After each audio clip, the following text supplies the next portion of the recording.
Dear participants, we will begin shortly.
Good morning, everyone. I, Shilpi Agarwal, on behalf of Center for Management Studies, JAIN deemed to be University, Bangalore, take this opportunity to welcome you all to the fourth day of AICTE-sponsored 5-day FDP on bridging the gap between academia and industry through advanced pedagogical techniques. I hope you liked the sessions yesterday. We had Dr. Manu Vora, Chairman and President of Business Excellence Inc., USA, Dr. Amrita Sen, Assistant Professor in Sociology at IIT Kharagpur, and Dr. Amrit Lal Bharadwaj from Cardiff Business School as our speakers.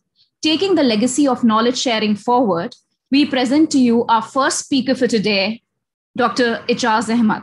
Before we begin the session, participants, please note the session will be for 1 hour, followed by Q&A for half an hour. Please post your questions in the chat box and keep your video on throughout the session. Videos for all the session will be available on JUCMS YouTube channel. The link for the same is posted in the chat box. Over to Ms. Shafa. Thank you, Shilpi ma'am. Dr. Ijaz Ahmed is the founding dean of the Division of Business, Entrepreneurship and Technology at Columbia College in South Carolina, USA. Dr. Ahmed is a senior certified professional by the Society for Human Resource Management, USA. Dr. Ijaz Ahmed brings a robust body of knowledge in human resources and business disciplines as an academic leader and researcher.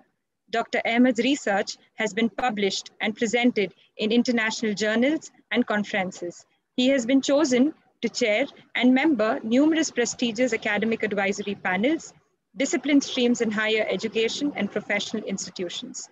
He has been a member of the inaugural research advisory panel of the Australian HR Institute and chair of the organizational behavior stream in the Australian and New Zealand Academy of Management.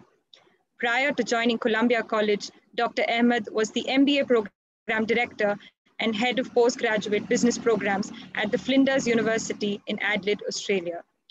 Dr. Ahmed has worked over a decade in Australia as an academic leader and is the recipient of the Central Queensland University Students' Voice Award for On-Campus and Distance Educator of the Year for 3 years.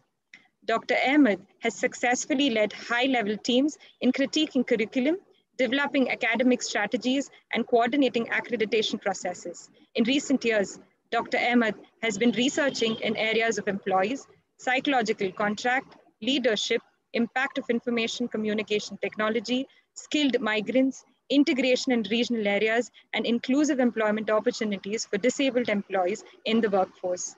Dr. Ahmed has been involved in international, national, and industry-based research projects and grants. With immense honor and respect, I welcome Dr. Ijaz Ahmed to address the participants and attendees. Sir will be speaking on the topic, Bridging the Corporate Divide, Sustainable Academic Programs. Over to you, sir. Thank you very much. That was a very elaborate introduction of myself. Very good morning to all of you. And just to let you know that I'm one of you, just an academic, a faculty who happened to be from South Asia, but now living in the US and after living in Australia for a decade and so. So in this session, we will be discussing about a few stories, few areas.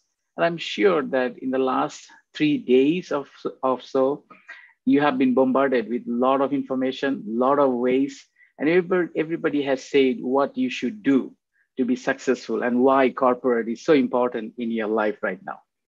You probably have come from different backgrounds and different disciplines. You might be in the management, business, science, or any other fields of studies. These sessions will help you to move forward with your understanding of why it is needed. So I'll be starting with more of the history behind it, why we, the university faculty members, are now pressurized to go for corporate, and how can we strategize for the future, which will be more sustainable in that way. So bear with me in the next 1 hour or so. I know listening to 1 hour and think about your students when they listen to you for an hour, how do they feel? So I would like to make sure that we have some stories and we have some ideas that we share. So rather than taking it from one side, I would expect that you might have some questions, discussions, or challenge us in that way so that we understand that what are the mechanisms through which the university and corporate can move together and be successful for our academic programs. Let me see if I can share the screen.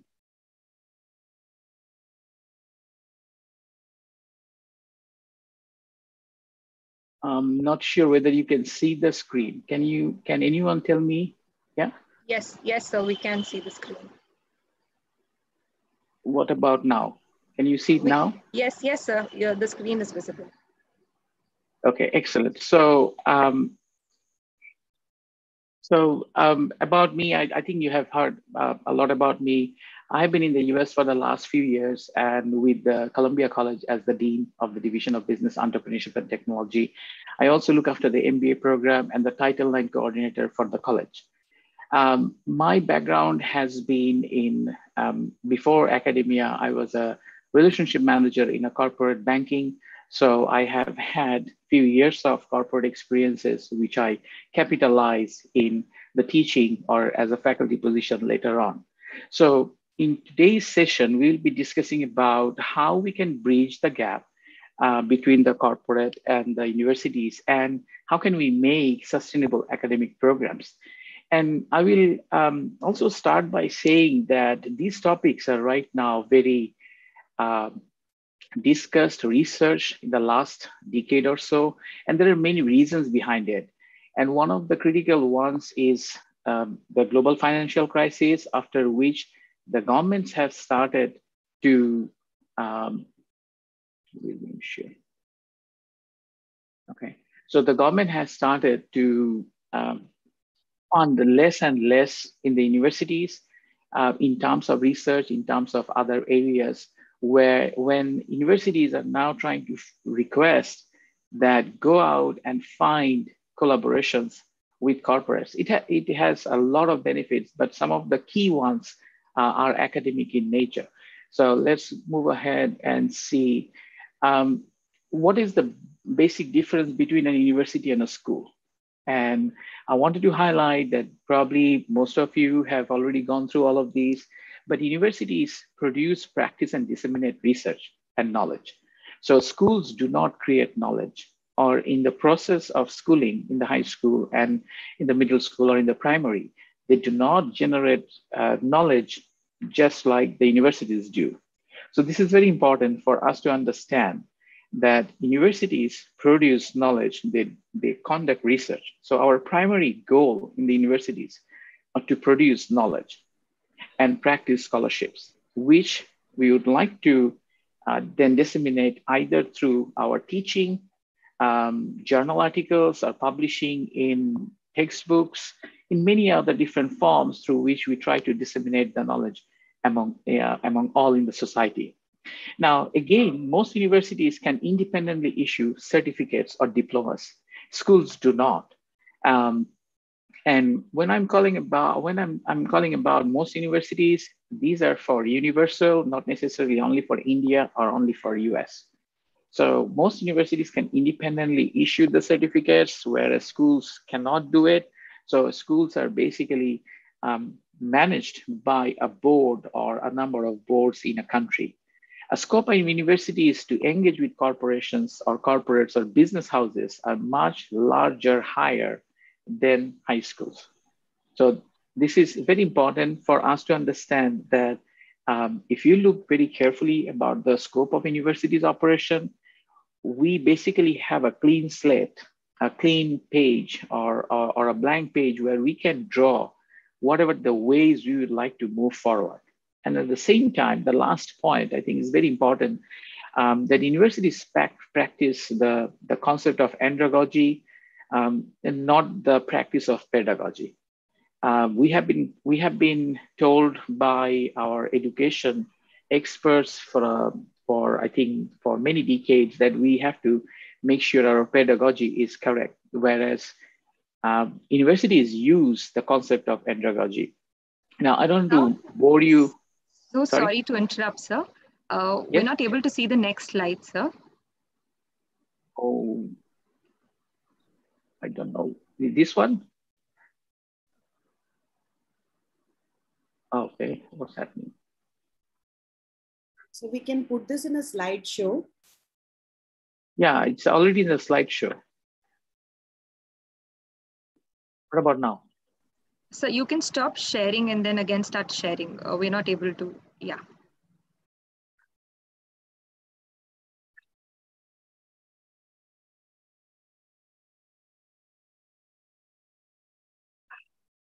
Okay, let me see. Share screen. I'm really sorry about that. Can you see now? Can someone please verify? We can see, sir, but it's not in the slideshow mode, I guess. So when I put in the slideshow, it goes into some sort of a timing, and after 5 minutes, it stops.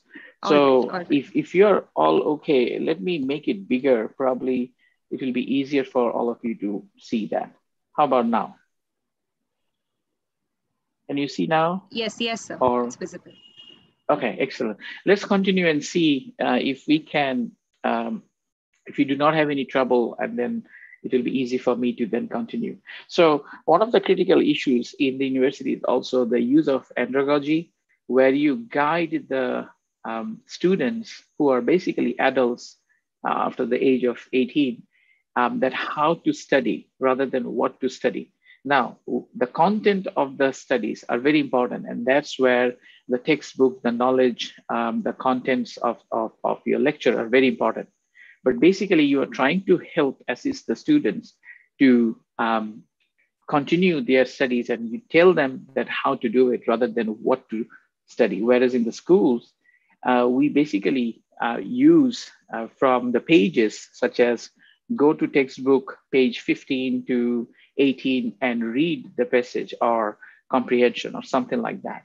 So this is one of the important dimensions of the universities, which is ignored when we discuss about the corporates. The reasons are adults learn differently. The university students learn differently. And this is the reason why we have more scopes integrating the corporates in our curriculum or in our divisions, in our departments, in our universities. So let's look at some of the facts, and probably all of you know about all of these. So the oldest university in this world was University of Bologna in Italy. And as you know that when it started more of a need in terms of an organized way of teaching. And then the oldest university in Asia is in the Philippines, University of Santo Thomas. And then in India, the oldest university is Nalanda.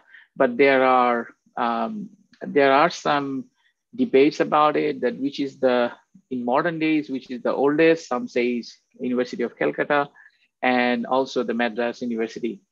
Now, it is very important for you to note, and I being more of an analytics person, I try to look at data, I try to make sure that we look these numbers very carefully, and why we should focus on the corporates, because there are about 1,000 universities in India, and about 50% of them are private, or they're funded, they're established by private organizations, sometimes big business groups, and sometimes by a group of business people. So you will find that it is important for us to understand that corporates already have some influence in the higher education sector in India.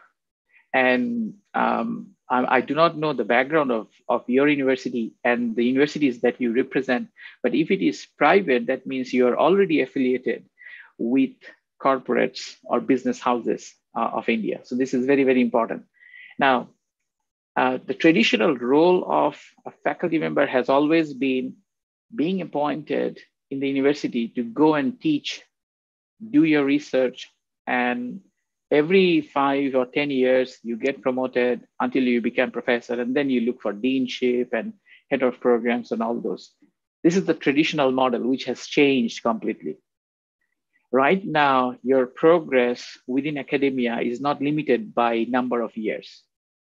or how many papers have you submitted and being accepted in high tier journal. It is much more than that, because the contribution that you are making to the universities are not quantified only by number of publications you have, but by a combination of how you teach, how do you engage students in terms of their learning, in terms of their placement in the corporate, and then how you manage your relationship with the environment in terms of the stakeholders, corporates, governments, and any other parties who are involved in your organization or in your college. So this is very, very important from that perspective. And the largest university in the world is the Indira Gandhi National Open University. And it is amazing that in the entire world, we have over 200 countries, and the largest university is in India. So on that note, you should be proud of where you are right now, where you are born and brought up and studied and contributing to your country and economy. In terms of the challenges of the corporate divide, this is something very interesting, that even if you have a relationship with a corporate, with a business house, with a company, that might be one-off. That means most of the engagements that you have or relations that you have with the corporations will be one-off. And this was published recently by the Harvard Business Review, where they have suggested that this one-off relationship with your organization or your company, your university department, and then with the or corporation or a business house is not going to be fruitful in future, because the energy after the first project, it dies off. So there is no long-term plan in that sense. And secondly, there is a limited long-term sustainable foresight by the universities and the corporates. So if you want to do a relationship on the basis of just a tick mark, then probably one-off projects are excellent, no problem with that. You probably can even get promoted to the next level because of your engagement in that capacity, but it's not going to be beneficial and it's not going to be sustainable. So be careful about all of these, that your relationship with the corporates, or if you are initiating a relationship, it has to have the energy that will go from level 1 to level 2 to level 3, so that you continue to get both sides has the win-win situation for a future time as well, not necessarily in the present. And then you also have the potential IP disputes, intellectual property, who owns the IP. Is it a joint? Is it by you because you have done the research? Let's say if it's a research project, then you have done the research. Now, when it comes to research, if you do not publish, you're basically, the research is worthless, because it is not going to benefit you, it's not going to benefit the university, not going to benefit academia. So publications are very important. So when you publish, and if the project involves corporates and sometimes multiple corporations, I think it's very hard to define who owns the IP. So from the beginning of the relationship with the corporate, you need to define who will be owning which part of the research. And if you are presenting, whether you can mention their names, or they will have a representation, or whether they will go through the draft of your paper so that they can endorse that. Because remember, when you go out to corporate, you go for money, you go for data, you go for different kinds of benefits. It's a win-win situation. They also benefit from the universities. So I'll be there in a minute or two. So just bear with me in that sense. So I think these are the three major shortcomings of the university and the corporates, that most of the relationship is one-off. Secondly, there is very limited enduring foresight of the relationship by both the universities and the corporates. And number three, there's a potential IP issues that can arise from the problems of the different kinds of agreements that you have. So what are the remedies out of it? You need to bring out a relationship model that negates or decreases the need for negotiation every time for another project. So it should be an umbrella contract that you and your organization, your department, your division, it might be even a course that you teach, which might get involved into an industry project. And if you are teaching, for example, marketing management, and you are involving a company for their for one of your projects for the students, you should make sure that the company knows that you'll be coming back next year and the next and the next, and there will be a particular project that will be conducted every year. It might be student satisfaction, it might be customer satisfaction, it might be something else. But since you'll be going back and forth to the same company, you need to focus that you have an umbrella agreement so that there is no dispute. And remember, the relationship should be based between you and the organization, not necessarily a person. And one of the reasons is whenever we go out for corporates, we try to find out whether we have friends in a particular corporate or corporation. And then we say, well, can you help us? Can you help me? My university is asking me to go out and do some projects and I need data. Can you give me some help from that perspective? I think this model needs to be more based on need basis than what corporates have. So look for that partnership model, that which are the companies which are more interested in partnering with the universities, and why. So that you get a partnership as such, and it has to go beyond your personal relationship with the person. And once you have that relationship, the initial stage of research and productivity, you will then be able to continue to go into the next level and accelerate and translate all of your relationship into much better way of production of new ideas, new products, and so forth. Now, there in recent times, and I'm referring more and more from the US point of view, because that's where I can share more ideas, and you can also see why some of them might fit in your context.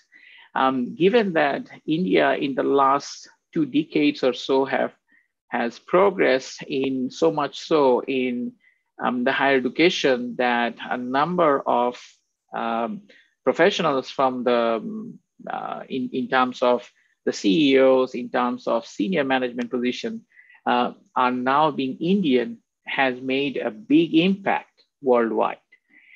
It has been discussed in the US in several platforms, including in the print media and also in the videos or TVs and other areas. So one of the critical things that has happened in the recent years, and particularly some of the bigger universities in the US, in the next couple of slides, I will also show you the research output in terms of the research universities and non-research universities in the US and why it is important for us to understand.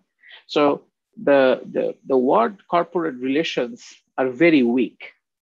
When you say that you have a relation, one party has a relation with another party, that means it has just a binary relationship. It's either on and off. It's a 0 or 1. That means either you have a relation or you don't have a relation. When you have an engagement, that goes beyond relationship. And that's what universities have been doing in the United States. They have been investing money, resources, time to turn their relationship in the corporates into engagement. That means meaningful relationship where both parties can come together and can get benefit.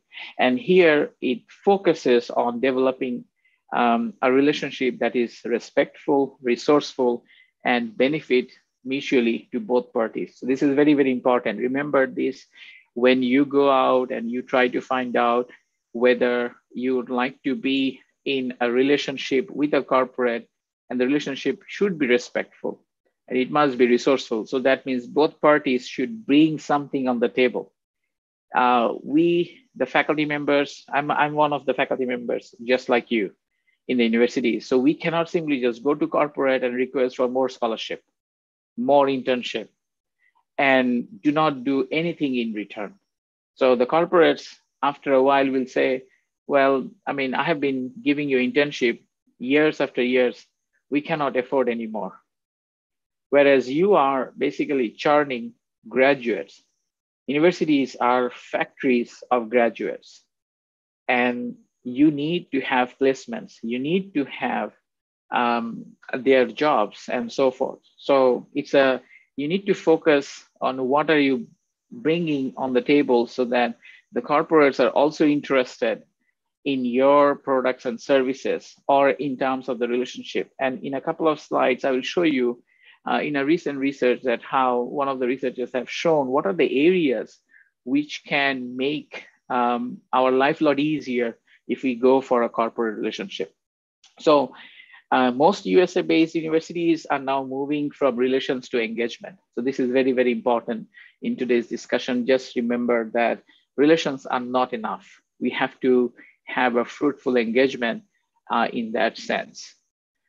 Now, what do you mean by sustainable academic programs? So I give you a hint that MBA is one of the oldest business degrees or successful degrees in the world.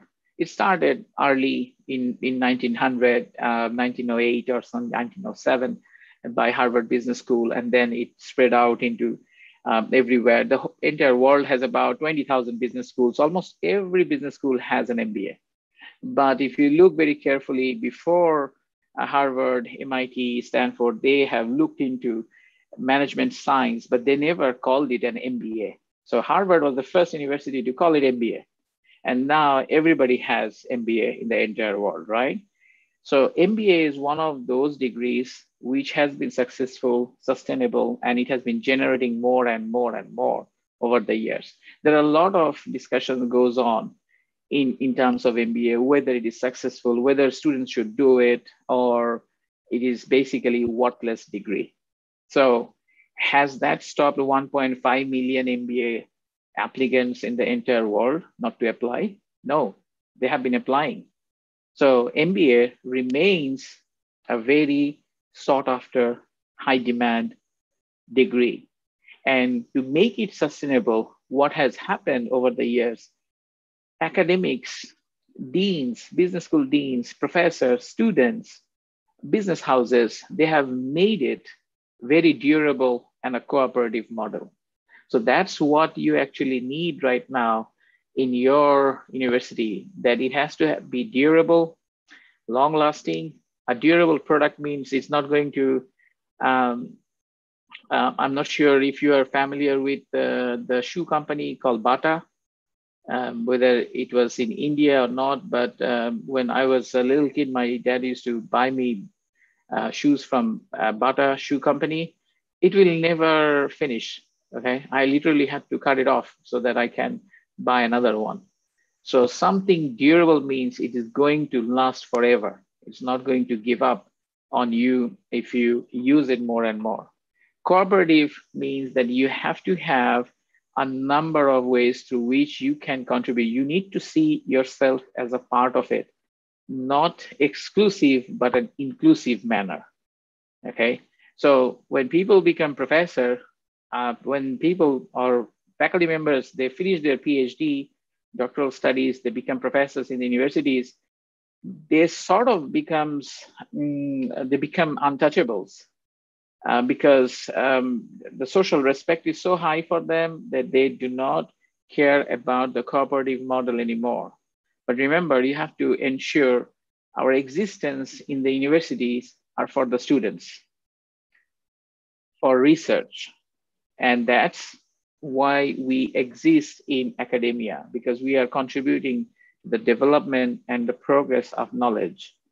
So the cooperative model is very important that we focus on those sustainable academic programs, durable and cooperative model. And you should consider corporates as a true partners, not a one-off, as I have mentioning several times. And now it must be a win-win situation for both you and your corporate partners. But how do you do it? So you can, I just gave an example. It can have different notions, different ways. In the following slide, there are several examples I will show you. So you will find that university developed research, you can solve a common problem that the corporate has, and then you can also think, how can you progress to the next level? And every time you find an opportunity, turn that into an engagement. And I give you an example right now. In recent times, in the US, we have army bases, big army bases, sort of cantonments. We don't call it cantonments in the US. It's more like army bases. So one of the bases is in South Carolina, and they wanted to have some support about their marketing campaign. And you can see that there are graduation programs that happens every week, and they wanted to ensure that we or they provide as the base to in a better way. So when they contacted me, I converted that into a student project. And I suggested, well, probably one of our courses in marketing analytics or marketing principles might be a good fit for a project as such. And we can ensure that it goes into that level where number of students will go into the army bases, do their research, get the primary and the secondary data, analyze those, and suggest that what ways that the authority can move forward. And by that way, what I did, I converted a request for information into a project that eventually helped the university, the program, the course, the students at multiple levels. So this is very, very important for you that when I talk about win-win situation, always be creative and innovative in terms of how you are going to change the proposal into much, much more meaningful. In Australia, one of the corporates offered me about $1,000 as a scholarship to one student, and said that we have $1,000 that we would like to give to a student of your choice, and you be the dean or the head of the program. Tell me how should we do it. I then spoke to my professors and others, my colleagues, and the divisions, the departments, and we decided that instead of giving it to one student, we are going to run a competition. And students had to come up with some ideas where it might be sustainable environment or sustainable business projects. And within that $1,000, we are going to make a first, second, and the third prize or something like that. And we will be giving those in terms of those process. Now, what has happened that it helped us to grow the initial or set the initial seed with the relationship. And eventually I have placed over 20 students at different level from internship to job placement and many other places. And those of you, I'm not sure whether all of you are from the business schools, but if you are not, the main part of the business school is business. So I say it in this way, the business of business is business. So we have, we produce graduates who are accountants, marketers, managers, human resource managers, finance managers, IT specialists, and so forth. So when businesses need people they would like to employ, they would come to us. So they will ask us that can I have someone from your school who might be really good in one area or so. So I think this is very, very important for all of us to understand. So the next point is basically that how university and corporate points of engagement. So what are the areas usually And again, this comes from the US perspective, but I think this can also be applicable in the Indian or any other context, that some of the activities that you as your university and corporates might have an engagement, such as research sponsorship, and it might be a good way to look into it. For example, right now the economies are shared. We have Airbnb, we have Uber, we have some local businesses which grew organically in Asia, in other parts of in different parts of Africa. And what has happened in some parts, you will see that the local businesses are growing faster than the multinationals such as Uber or Airbnb. And this shared economy will continue to grow. So how can you help corporates to identify what else can be shared? Do you have a room which you can spare, which can be used for people who are traveling from different parts of the country for different purposes, such as medical purposes?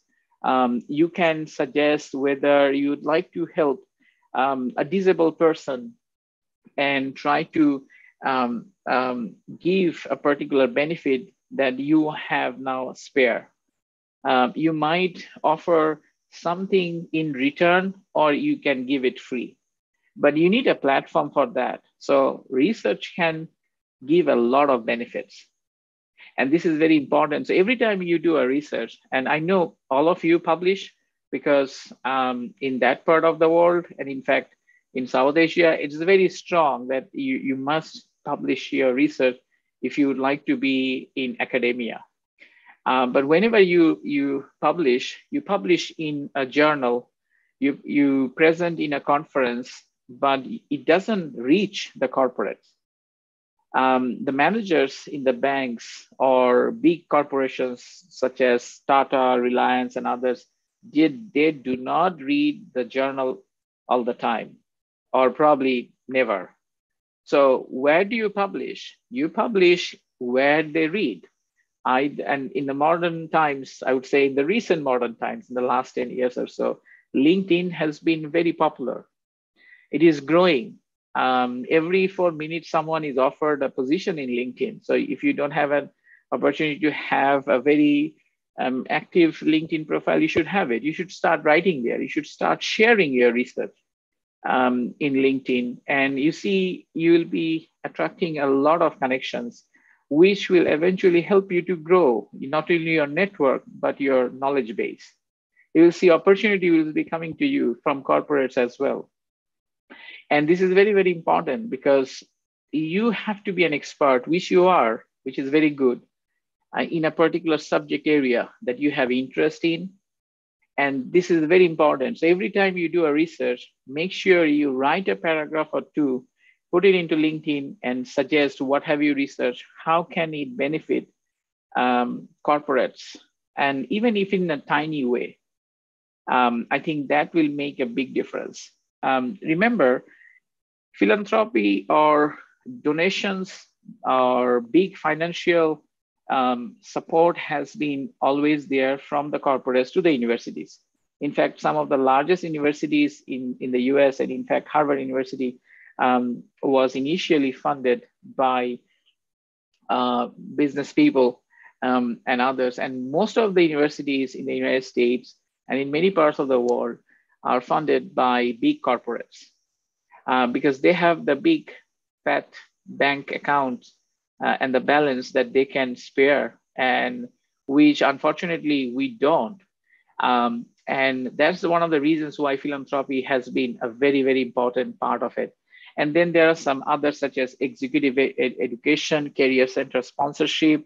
You can also think about whether you'd like to have some advisory board and board of directors in your university and the college. And you can also think about whether you can do a sabbaticals. If you, I know that probably you can, enlighten me when we go for the question answer or the discussion, that whether you get sabbaticals after 10 years of services, do you get a 6 months or a year of where you go out and do your research? And this is your time when you can go and contact the corporates where you'd like to spend time and do your research. So you can build up that relationship. In the next couple of slides, I will suggest you how you start the process. And also in one of the slides, it will show that what happens if you have faculty members who do not understand what to do, how to do, and why there is so many things that needs to be done. In fact, these 4 days of discussions is just the beginning, I understand, for JAIN University and others who are participating. It's not going to end. Probably you will see more and more discussions. And at one point, you will be producing all of your performances through these training programs. So it is very important to go for that. Look at the local corporates first. I think this will be my biggest suggestion today, that wherever you are, whichever part of the country you are based in, if you are based in Bangalore, you still call Bangalore, or you have changed the name, I'm not sure, because a number of cities in India have changed their names.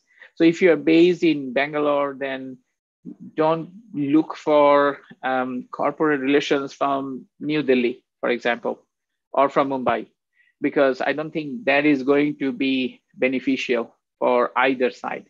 Remember, it's a partnership. You have to understand that how it will work. So this is very, very important, that wherever you are based in, look around and see what do you see in the corporates. What are the major issues they have? And I will give you an example later on that I was involved in, and this will help you to identify and filter out that what is important. So each state, city, area has its own expertise. So for example, in the US, in Massachusetts, the state, Boston has 55 higher education universities or higher education providers. And in the United States, it's very different. We have colleges and universities. Both of them are called colleges, but one has higher universities ranking because they are much, much higher in terms of research, whereas colleges some of them are focused on teaching. Most of them are focused on teaching, but some of them are also focused on research as well. So you need to look around your own city and what are you expert of? Is it an agricultural base, industry base, service oriented? Who are the biggest players in the corporates in that area? Identify them and try to build up a relationship with them so that you can understand what challenges are they going through. And you might find there's a common ground. If you are an accounting professor, probably you will see that 90% of the businesses in any country, in any city, are small and medium scale enterprises. So can you help them? And can you form an alliance with them? Can you build up a platform where you'll be able to help as a part of community build up to teach them that how can they manage their accounts better? Talk to them that when they go for financing, whether they should go to the bank or whether they will borrow money from their family members, friends, or they will charge their credit cards. So why one is better over other? So this will help not only for the immediate business people or business persons, but their family members as well. Eventually, you will find more and more ways, opportunities will come towards you. So not necessarily always you go for big corporates. Big corporates are bombarded by emails, by requests. And when we talk about the universities, remember in one of the slides I have shown that India has 1,000 universities. So where do you rank? If you are not ranked in the top let's say 100 or top 50, let's say, do you have a chance to get a lot of funding from Reliance, a big corporate house? Ask yourself. But there are other opportunities that you are not recognizing or you are wasting by pursuing only for the big ones. So this is very important. Local corporates first. That's your main priority. And to make it more sustainable, your program and your own city, I think this is very, very important. So think from that perspective. And in the US, only 107 colleges and universities are classified as the highest research active institutions. And for your information, in the United States, there are 4,500 colleges and universities, 4,500. And out of those, only 107 are considered as highly research active. So probably another 200 of them will be research active. Another 200 or 500 of them might be just doing barely research, which in the international context may not be highly regarded. So out of 4,500, only a fraction of the universities are research oriented. However, all these 4,500 universities and colleges are engaging corporates in their programs, in their relationship, in many different ways. So do not misunderstand the power of engagement or the relationship. I think the number says it all. There has been a saying that if you are not a research active, then the corporates are not going to fund your projects and so forth. I think this is wrong. Corporates have varied needs. And if you can fulfill one, they will continue to come to you and you can develop a relationship. It will benefit your programs. That's the most important part. Now let's look at the next slide.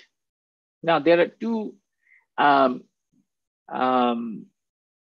tables here, and I have given the sources in the slides as well. And I would request the university to freely distribute all these slides to all of you so that you can take advantage of it. You can use it in any shape or form that if you like to in future, no problem from me. So one of the critical issues is on the left-hand side, the checklist for corporate engagement, that you should conduct an assessment of institution strengths and weaknesses. And as I mentioned to you, that where do you belong within the university sector? And there is no hide and seek here, because you will exactly know that as compared to another university's strengths, what are your strengths and weaknesses? So focus on your strengths, less on the weakness, obviously, and try to find out which corporates can benefit from it. Then also align corporate engagement's priorities with the institution's strategic plan. You might be focusing on developing your mathematics department. So if this is the case, you should be focusing on the funding opportunity from the corporates to build the mathematics department.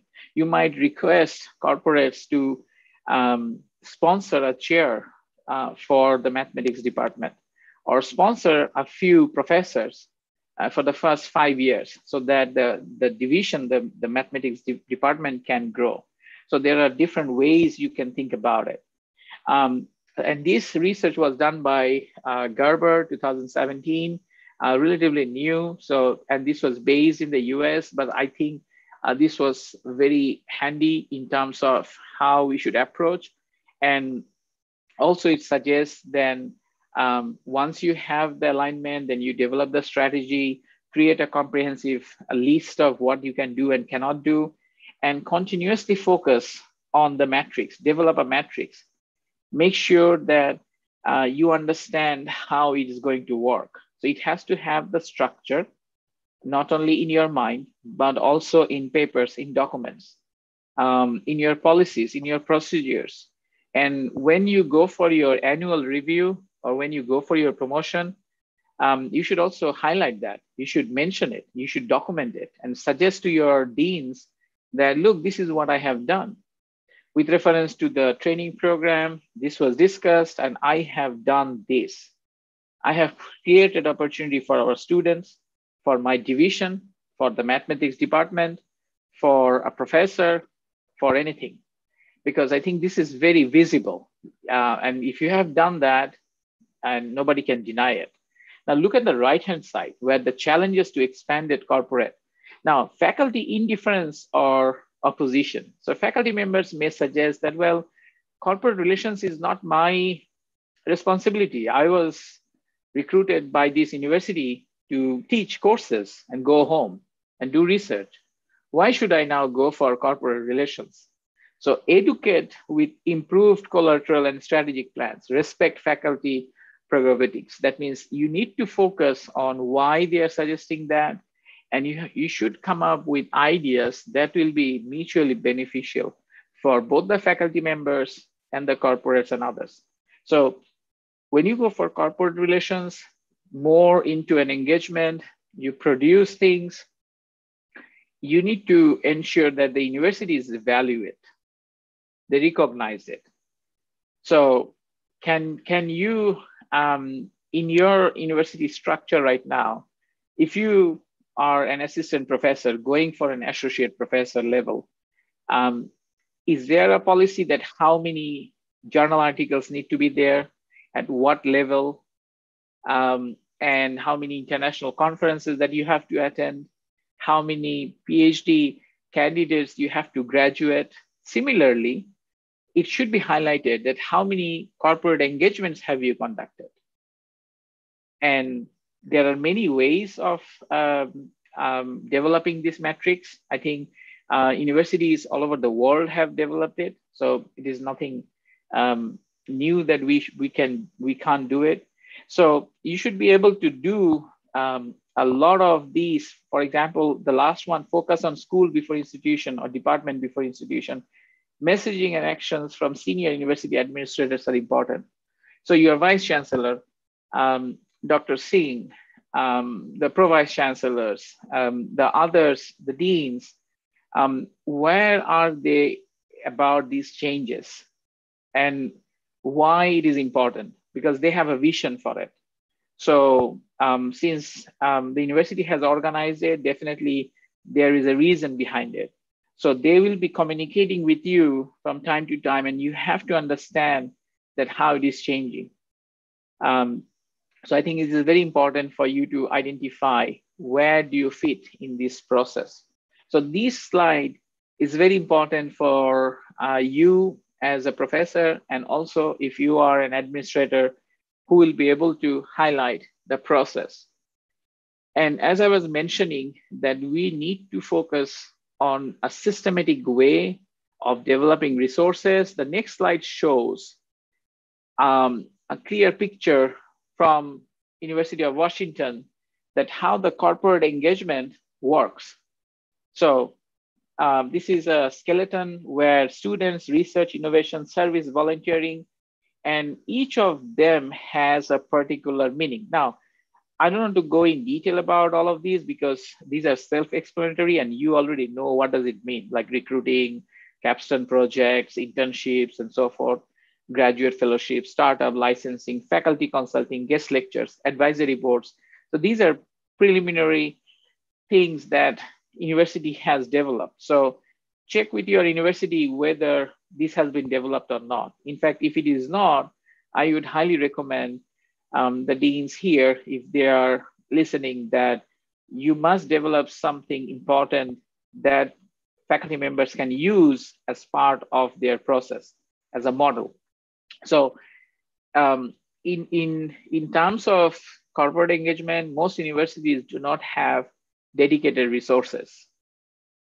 And this is very, very important because if you want to attract, build, develop, maintain corporate engagement, relations turn into engagement, you need to have a systematic way. You must create a model based on your university's strengths, based on your strategic initiatives, and you will request your professors, or you can develop for your own departments and can suggest how you are going to focus in future. And it should be part of the university DNA, just like we have a DNA, which is unique and we cannot deny it. University needs to have corporate engagements or any kind of engagements as part of their DNA process. I think this is very, very significant in that way. Now let's look at the following chart. This is the previous one was more of a one-way structure for the university, that how the university will look like and what are the areas that we can have engagements. And as we bring in new ideas, we can have a new box here. Whereas the next slide, it shows that how the corporate in the purple one will be working with the academic or the university at what level. So each of them will have a significant relationship. And the dotted lines shows the direct relationship where you can work with the corporate and also with the university. Your university should have it or develop something similar that will show that at what level you are going to focus on which person so that you do not miss the opportunity. And at the same time, if you do not document and suggest how you're progressing, all of you might be asking for the same benefit, the same corporate. So think for a second that you and 4 of your colleagues talk to a big corporate on the same day. They will know that you are desperate, isn't it?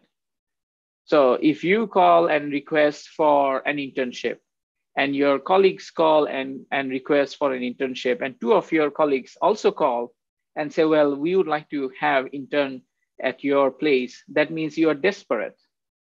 Whereas if you have a systematic way, all of you will know that you are now developing a relationship with a particular corporate where you will be having internship in future. Now, the next slide gives you an example of how HR analytics courses and universities are suffering. So you have heard the word analytics for sure. I mean, this is now a smartest word. If you do not use analytics in your courses are not smart enough. That's what usually people are saying.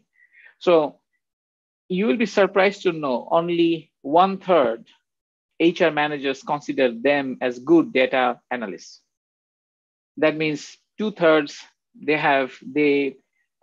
they do not know anything about analytics in the HR area, whereas they are HR manager. Your university might have an HR program, and you are producing HR managers as well. But academics or academic programs are yet to embrace data analytics in curriculum. It has just started. The problem that you will face, who is going to teach these courses? Because the universities are not producing enough professors who can teach data analytics courses. Now, we all know about the 2 areas of data science and data analytics. These 2 are not the same. And we cannot mix them because they 2 goes into 2 different directions. But the demand for is now becoming higher and higher and higher.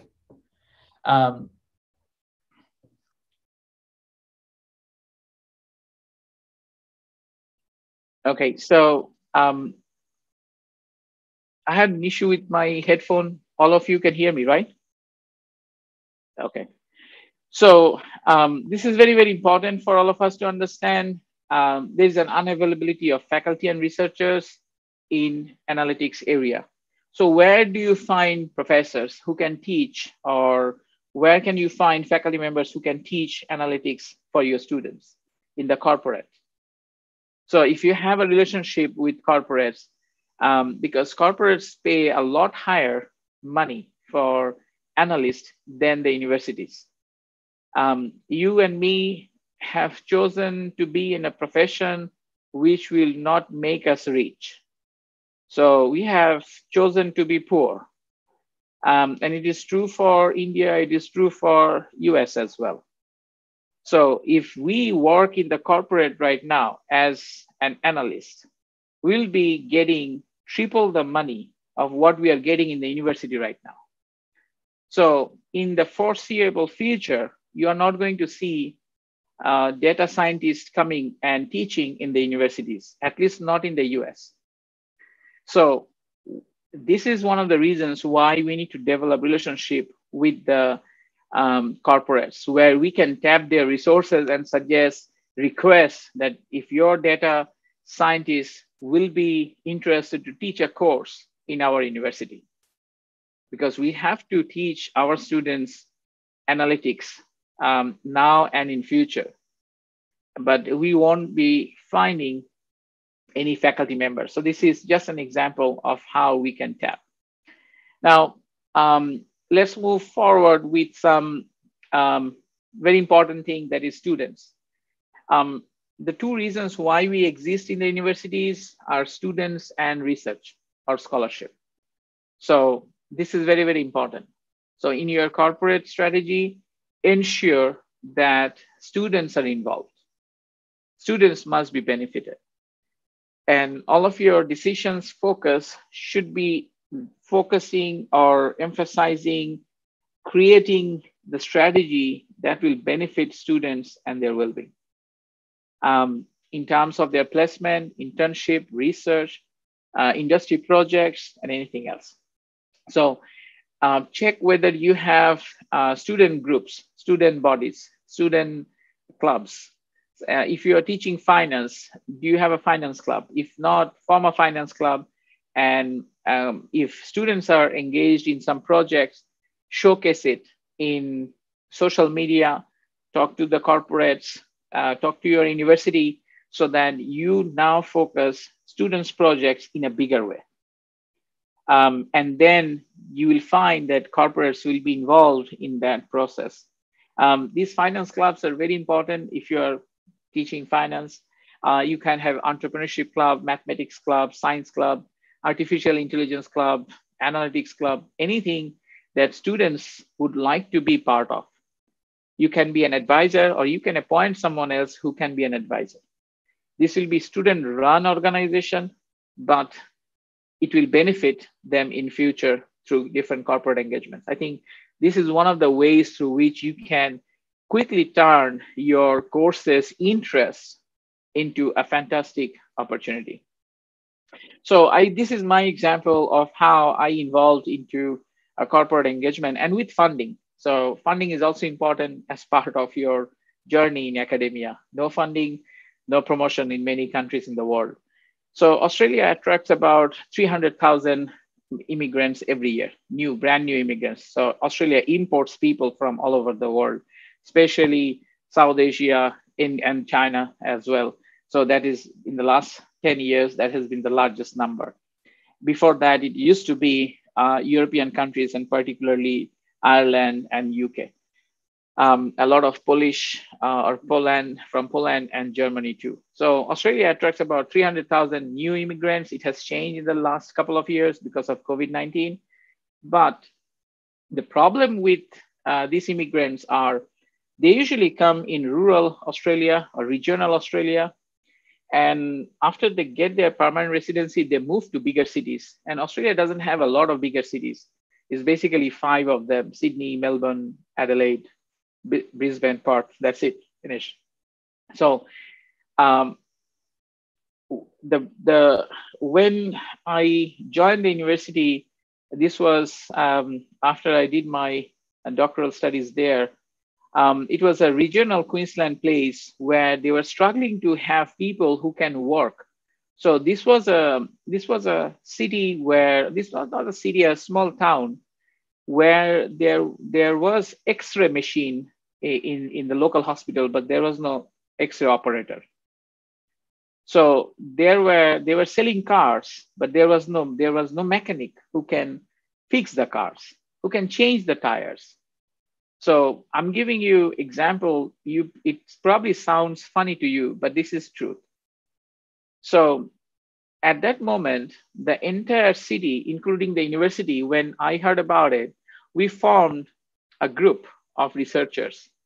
And we had about 13 organizations, some businesses and some government organizations as well, where we wanted to check and see that and do an assessment that why the new immigrants come to regional Australia, then they leave for bigger or large cities.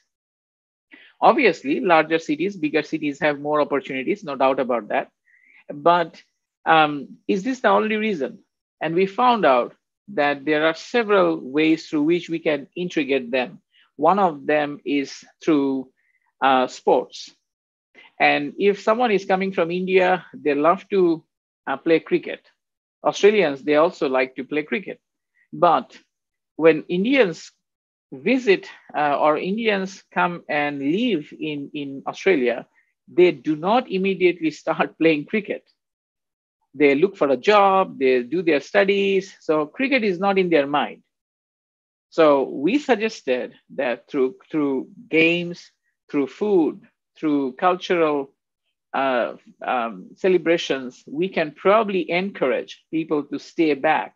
There are a lot of recommendations, but this project was funded by the university and also by the local governments and the businesses as well. So this shows that how corporate engagements can produce research, it can solve a local problems, and we, the faculty members, move forward from one position to another. So I'm coming to my final slides. Enough discussion. So the most important part, the student, universities, and the corporate engagement is crucial for universities to thrive in future. India is right now and has always been a country which is, it's not only a country, I would rather say, but it has everything at the same time. So for example, probably India is in one part of India, it is the cricket team is winning the World Cup. In other parts, there are elections going on. The other parts, there is a celebration of something going on. And you will see this is not a tiny country, but it has an enormous resource. And the most important resource is the human resources. So it is very important for us to understand that the nexus, the ideas between the students, universities, and the corporates are very, very important. Relationship grows over time. You cannot press to make it mature. So invest in time to make it mature. So this is very, very important. Develop your university's resources for attracting, developing, and maintaining corporate engagements. Check with your university what are the resources they have placed. So they cannot just request you to go out and start developing your relationship. There must be some resources, recognition for it. Try to find out mutual needs for universities and the corporates, and work on those and deliver. This is very, very important. You must deliver. If you don't deliver, then the relationship is not going to work. And then you'll struggle to the next one and the next. And the last one that I suggested is a win-win situation. So the main objective of implementing, why are we doing it? So how will it benefit students? Corporates maintain talents, confirm mental health or something like that, that might be important. Whether you are maintaining equity, equality, diversity in the universities, or you are trying to develop leadership skills for you, your students, and others. And remember, I think this is very, very important, the last part. Every expert was once a beginner. So you didn't become professor one day. You started one day, and now you have become a professor after so many years, after so many degrees and so forth. So it applies to corporate engagements too. So there is a beginning, and I think the beginning starts from now. So these were my final slide. And thanks for your kind attendance today. If you'd like to connect with me, I'm available in LinkedIn. I do not do Facebook much, but LinkedIn. And you can also email me if you would like to discuss anything, or if I'm able to assist you with any of your projects or suggestions. So I'm going to stop sharing and see if you have any question or anything that you'd like to share.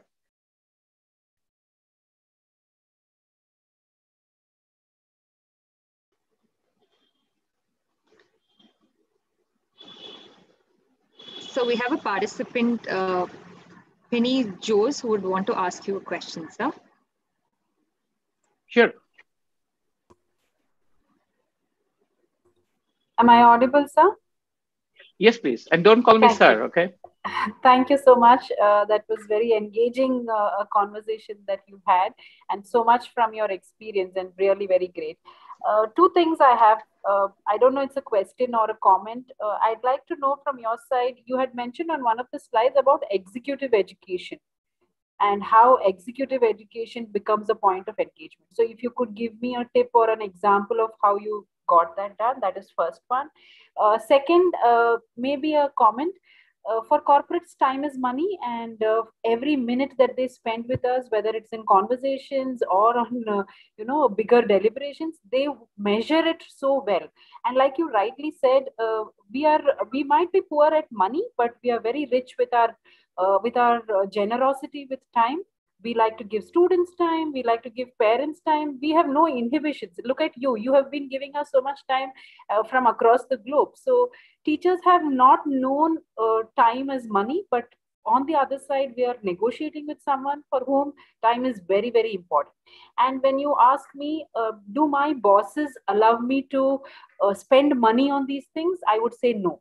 They would say, you're an academician, convince them, tell them to give you projects, right? So what would you advise universities going forward to negotiating with corporates, especially with this commercial business oriented companies? What tips would you give us? Thank you. Sure. Your first question was about executive education. And I can share with you, because I have worked in Asia, Australia, and the US, and in all three as an academic and academic leader. So I can suggest you what's happening. The education, in fact, the higher education system is changing. And the reason is for a 4-year degree, 4 years is a long time. People nowadays, individuals nowadays like to move quick. They would like to move from one A to B so quick that they don't want to see themselves stuck for 4 years. Google has very recently started certificate programs. If you Google it, you will see project management, artificial intelligence, and so forth. And I had a discussion with the head of education of Google recently, on a separate note. And I actually accused them that, you guys have so much money because they can go $1 billion investment in that in a second, okay? You go and check how much money they have on hand right now, how many billions of dollars. So do you have those money? Your JAIN University or several other universities combinedly cannot. So they can capture that market. And the reason is a quick education. I call it incremental. So that means, let's say if I have done a bachelor degree from JAIN University and I'm working in a bank for the last 5 years, and I don't have time because I got married, I got children right now. I cannot go back and do an MBA. Now, MBA is very common. I think probably in India, after we do MBA and we go for it, right? So let's say I'm an MBA. So I cannot go for a PhD, right? And DBA is not that popular in India either, which is right now in US very popular. In fact, we have been recruiting professors with DBA right now. I have recruited 2 professors with DBA, whereas in DBA in India and South Asia probably is substandard right now, right? So you will see that every context is different. So executive education in India and executive education in the world are not same. So in the US, people come to education only for incremental change. I would like to move to the next level. What do I have to do? Oh, I have to go to Harvard Business School for a particular degree. Okay, I will do that. I'll invest $10,000 to do that because I'm going to get benefit out of it in the next.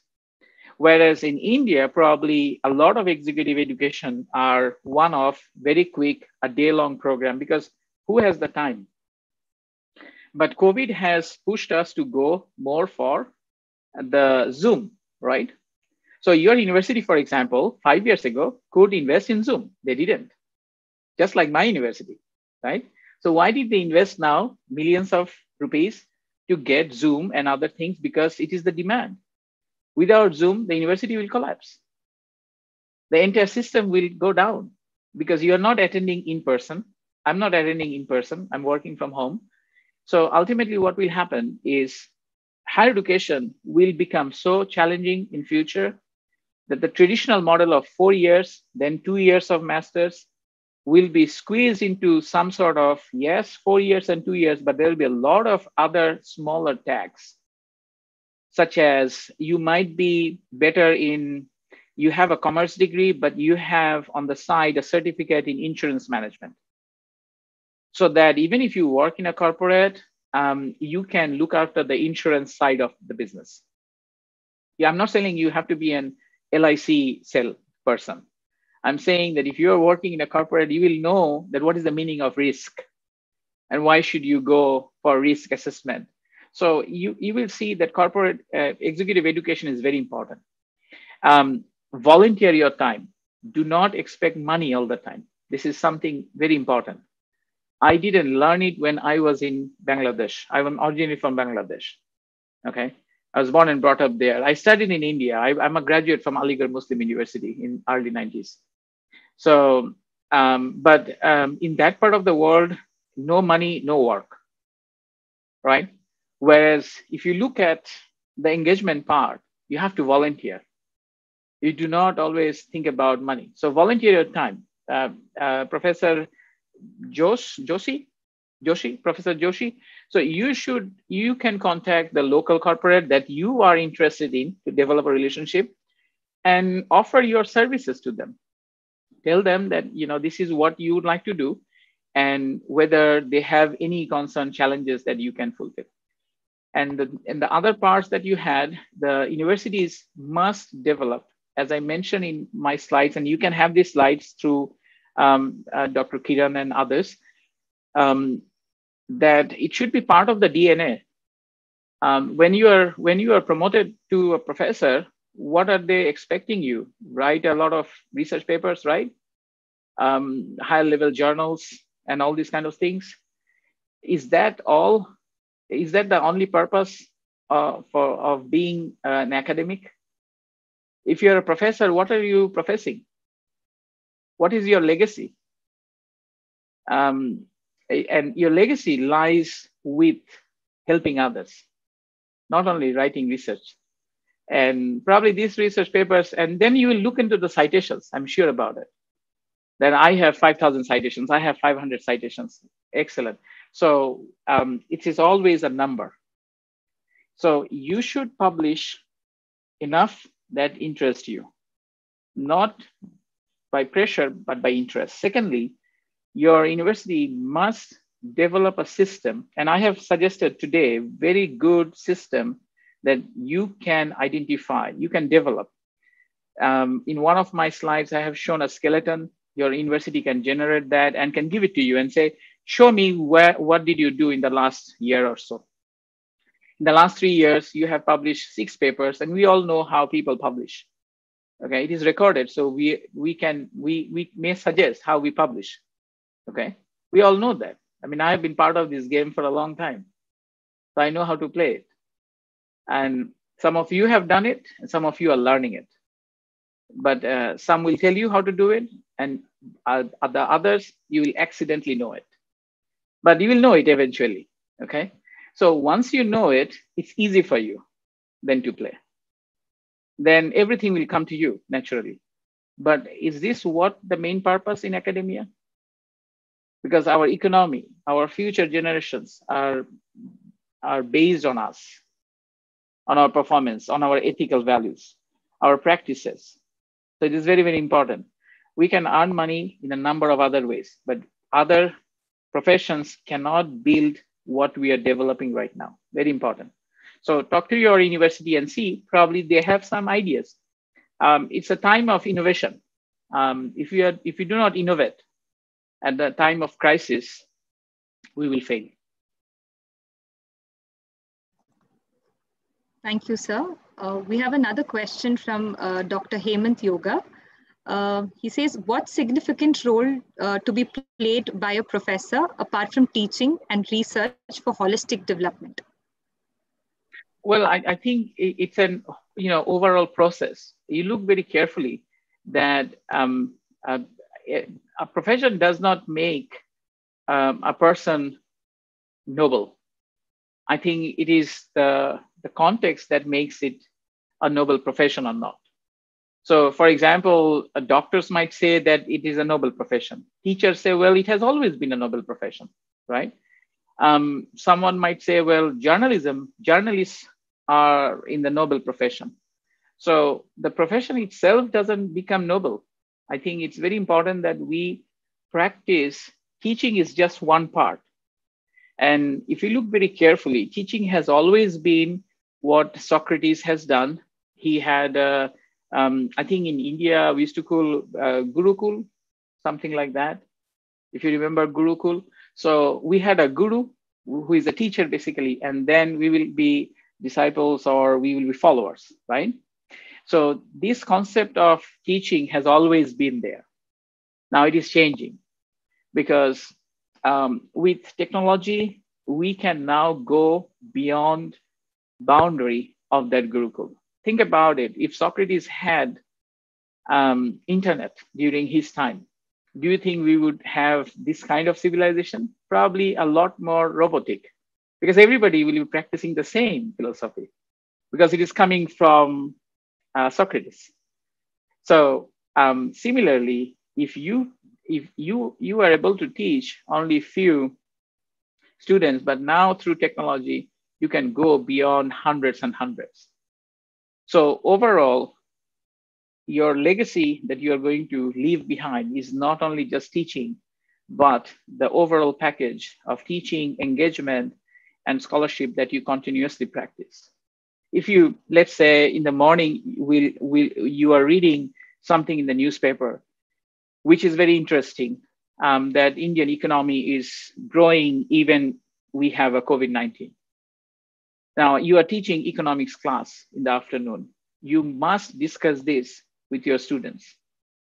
Though you are going to teach, I'm just making it up, the first financial year planning, first 5-year planning of India, let's say.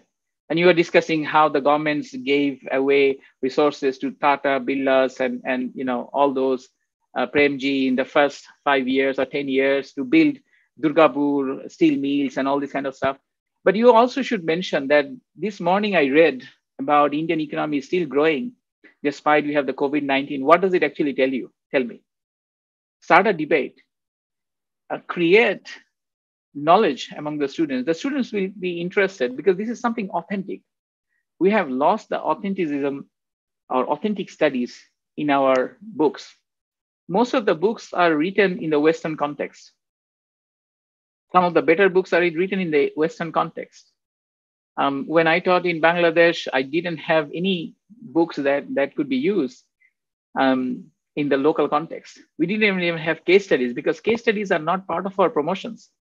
Think about it. Will you write a case study or will you write a journal article?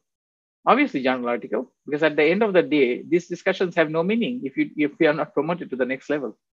Or you use it as an insurance so that you get into a new university with a higher position. So it makes a lot of sense that universities should do what they are supposed to. Yes. Let's go for the next, please. Thank you, sir. The next question is by Ms. Aditi Singh. Will it be a right career path that initially had corporate experience, then have nice academic experience, after that moving to corporate again? I don't think there is any right or wrong path. I started my career as a university lecturer for 1 semester, and then I went to the bank. I was in the bank for 3 years. I didn't like it. I was just making money for the bank. I had promotions and everything, so I could see what are the glamour of the bank. But I must mention that my wife and I both then converted to academia. We did doctoral studies overseas, and we have been professors since then. I think it's also in your interest. You can become, or you can contribute. I would rather suggest in this way that you can become a professor or an academic whenever you feel you are confident. But you cannot go back to corporate always. So if you have interest in corporate, do it first. Because later in your life, when you are an academic, you will become a consultant. So your role will be very different. You will be seen as an outsider, as an expert coming in either with the project management, operations, production facilities, services, and so forth.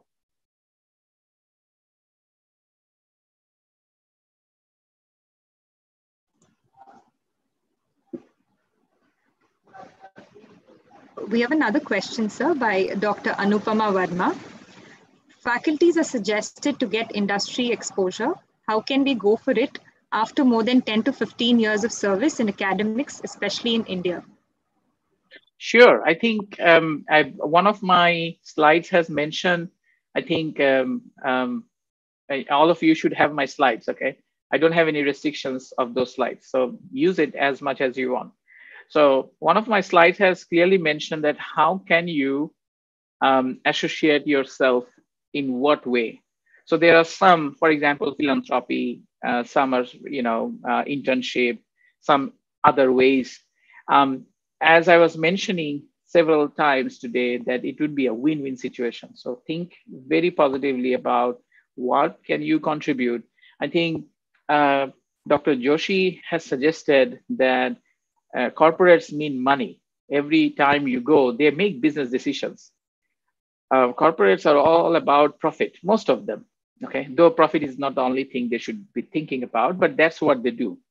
So if you go to them as a professor, as a researcher, and say, they will be very happy to give you a couple of teas, some, biscuits and stuff, some cakes, and they'll say, off you go, because I'm not interested. You need to talk to them about what are they. This is how I start, okay? So whenever I do not go anyone and talk to them, for example, that I want money for my research, I want scholarship, I rather develop the relationship, taking them to a nice 5-star hotel so that we can discuss in general, how are they doing? For example, what are the 3 things that is keeping you awake at night? So some will say, well, I'm losing a lot of people. One of my leaders, I'm so bad, and he abuses others. My teamwork is not working. So then I will suggest in the next meeting, well, how can I help you in some ways? I have a great group and teamwork project. It's a 2 weeks course, and it will benefit you. And usually we charge, in our college, we charge about $3,000 for a course, but I will do it for $750 for you. So he might say, okay, I'm interested. But I have a budget of $5,000. I will take it because I want to get into the relationship into the next level. I want to deliver it well so that they can practice it. So first thing is build up a relationship. Do not ask for money or anything in the first meeting. Okay, that they will be suspecting that from you, that you are going to ask for money, internship or something. Do not do it. Don't fall into that trap. Go for the second one, third one, and you see how you feel confident. And only then you suggest that how you're going to help them to get a particular benefit. It has to be a win-win situation. Corporates do not have extra money to give you. Why will they give you? They will invest in a better packaging. They will invest in their old machinery. So it has to be win-win situation. So first meeting, only about discussion. Second meeting, think about how you can help. Third meeting, you propose and make it solid. Thank you, sir. We have a question from one of our YouTube participants, Dr. Alok Kumar. What is your take on Indian public university and suggestions on them? Well, I'm a product of a public university from Aligarh Muslim University. It's a central university, and the best part of the public university is this library, because nobody goes there and you can study day and night. So the library that I had was 24 hours open, and at 3 o'clock at night, I used to go and study there because nobody was there, and people used to go and sleep because it was air conditioned. And outside it will be 45 degrees, so hot. So you won't find any place where you can sit. Everybody is sleeping during the summertime. But that's my story. I think it's important for any university, it doesn't matter whether it's public or private. And by the way, this is my fourth faculty development workshop for Indian University this year. I started with MIT, then with another university, and this is the fourth, the JAIN University.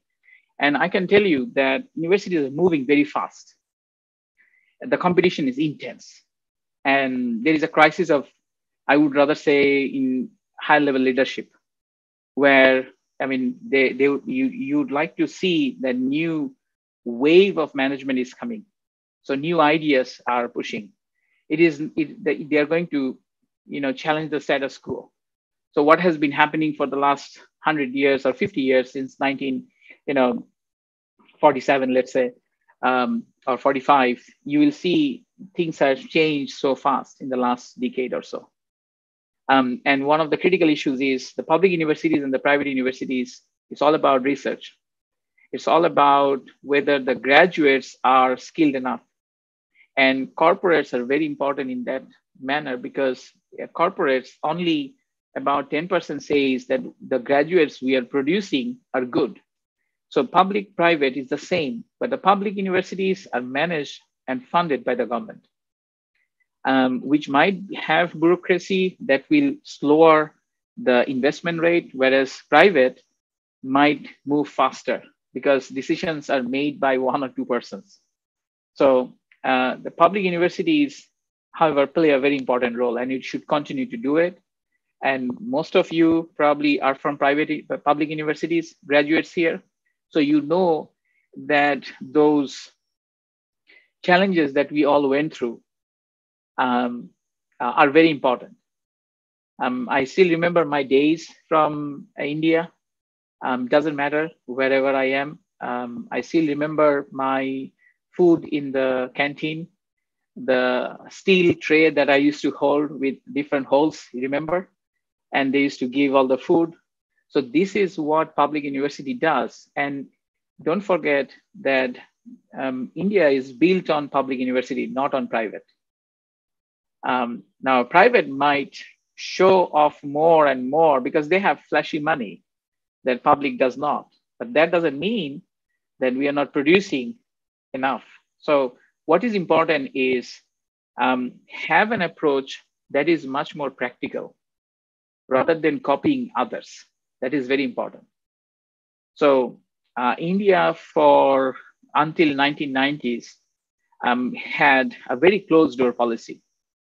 And it built a very strong foundation since mid 40s or since the independence.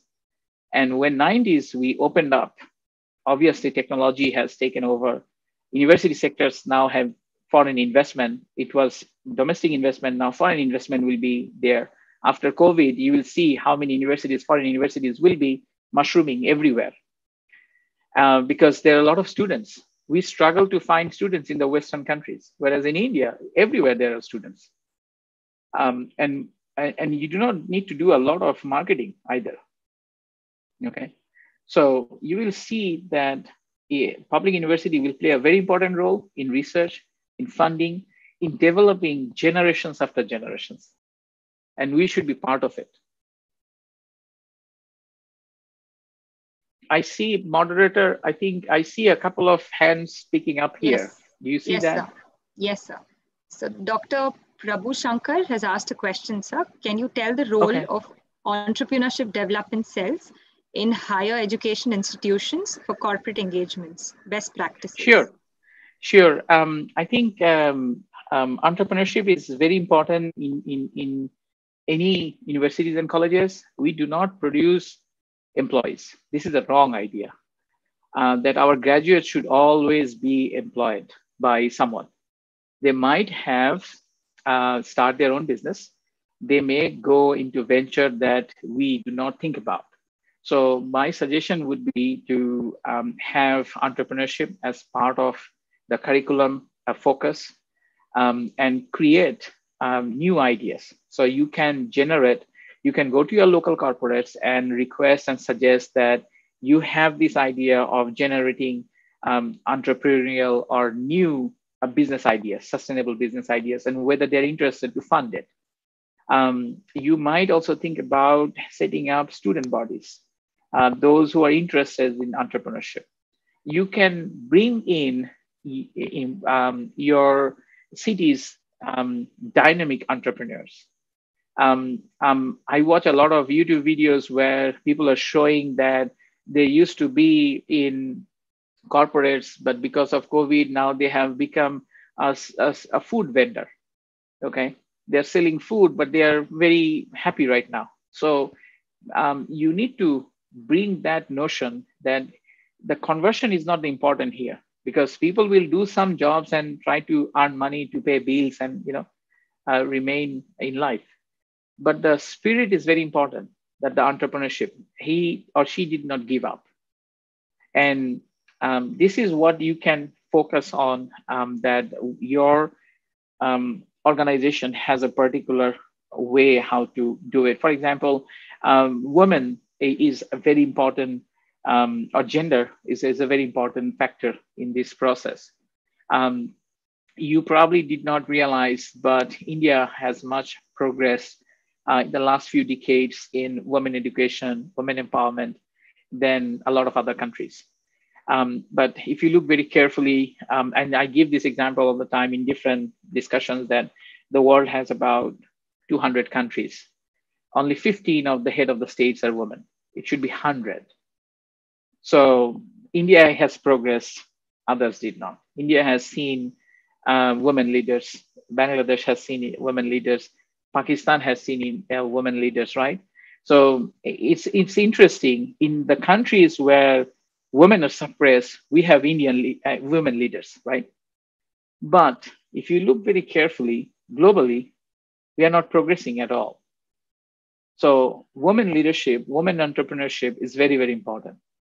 So you might take a stand, a focus. In my college, we have, I'm also, as a dean, it comes with me. It says Women Business Center of South Carolina.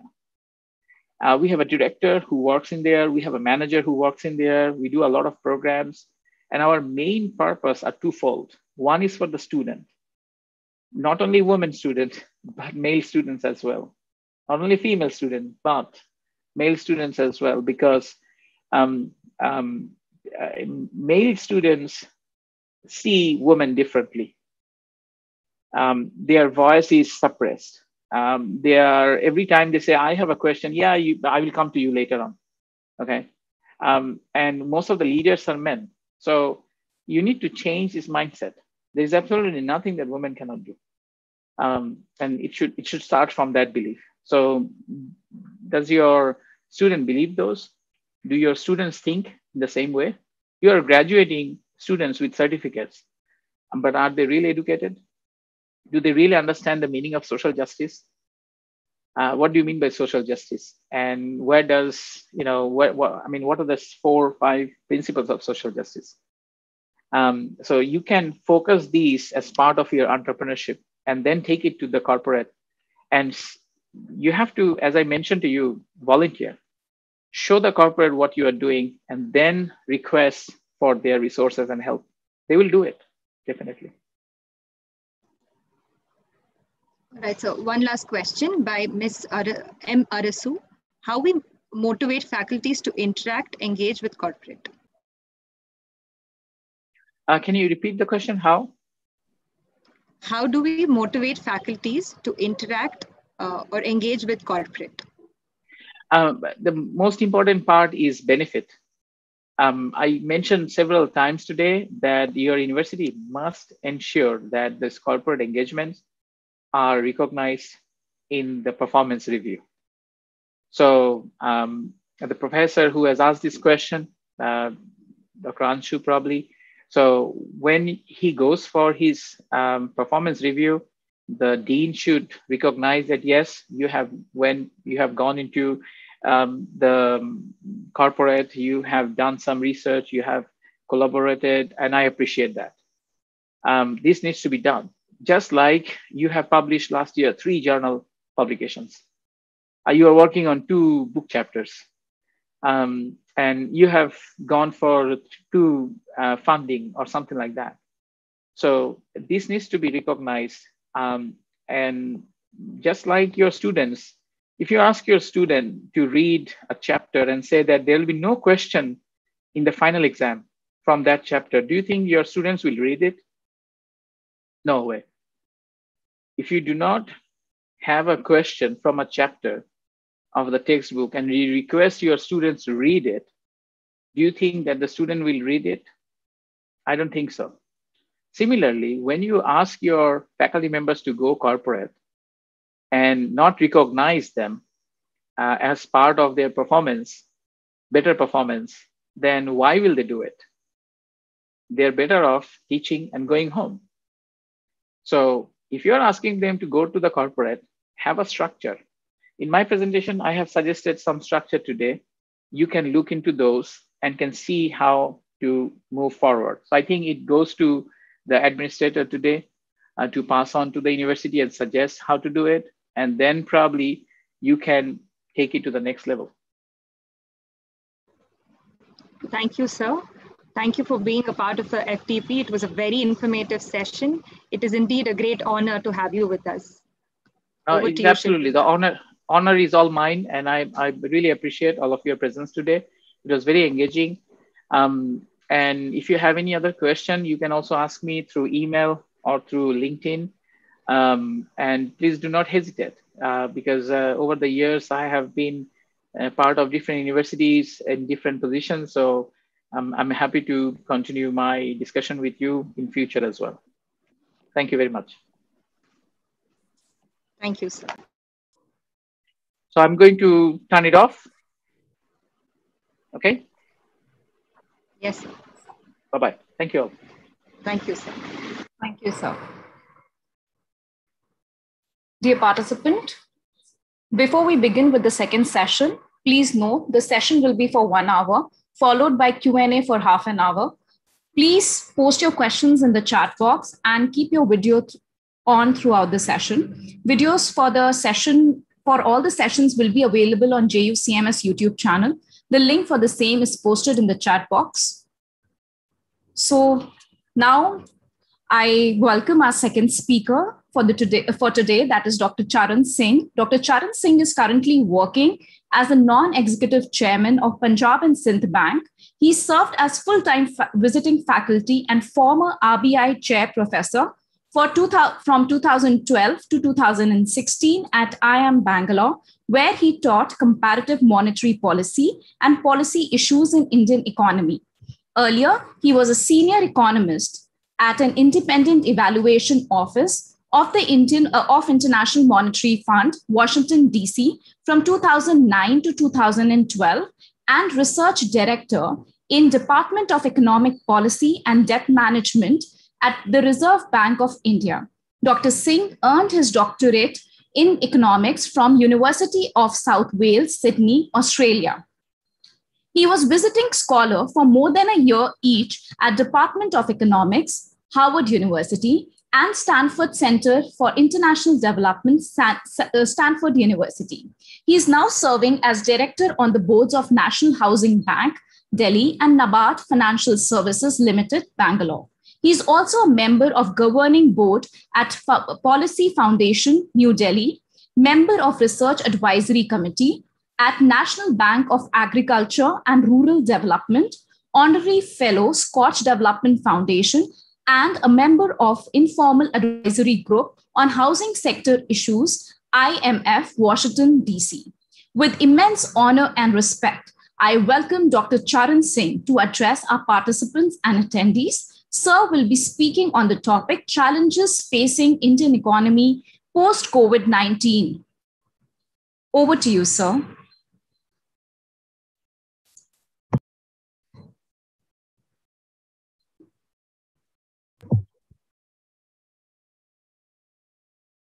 Can you hear me, please? Yes, sir, we can hear you. Good morning, everybody. Happy to be here with all of you. Let me start my PowerPoint and then we can continue from there. So, where do I start?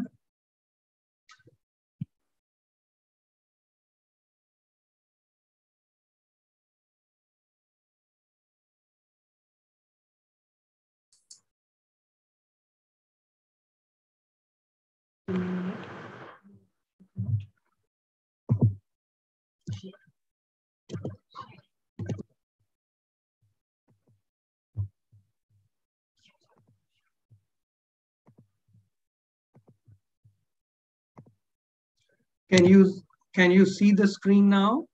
Yes, sir, we can see your screen. And I can, let me try if I can move it up and down.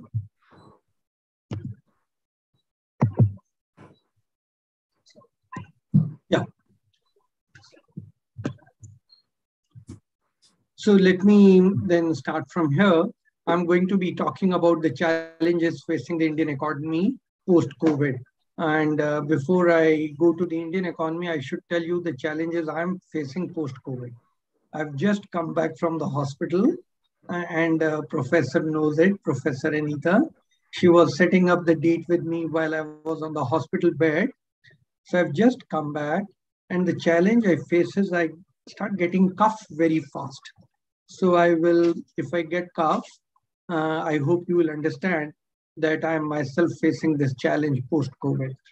If some of you are interested in seeing what my experience of 22 days in the hospital COVID was, I'm on Twitter, and I have given my experiences there. The country, individuals, as well as states, and I think in general, all of us have been touched by COVID, and all of us are in the recovery phase. The second phase has been really very severe. So we are all facing this challenge and we are all growing with this challenge, learning how to face this. Individually, if you have been in the hospital or you've been impacted, you know it is very, very depressing. And you will also realize that when there are lockdowns, the economy suffers. And for the economy to revive is also very depressing. Many things change. Some businesses will close forever. Some new avenues will open up. And all these will have to be managed in a country which is a continent-sized country like our country. To understand what are the challenges post-COVID, I thought I'll tell you where we were before COVID, what our journey was, what the challenges in the economy are, and then I will come down to the issues that the country can face, is facing. So that's my game plan. I've planned this talk for about 45 minutes to 50 minutes, and then I'm open for any questions after that. Okay, this is the country which you can see that before 2014, we were called the elephant. Elephant is strong, is heavy, but can't run like a tiger. That's the challenge. So India was growing, huge country, very large population, very diverse in terms of language and geographical patterns, very diverse in terms of topography, but growing slowly. The world is galloping, but India is growing very slow. This is what we were.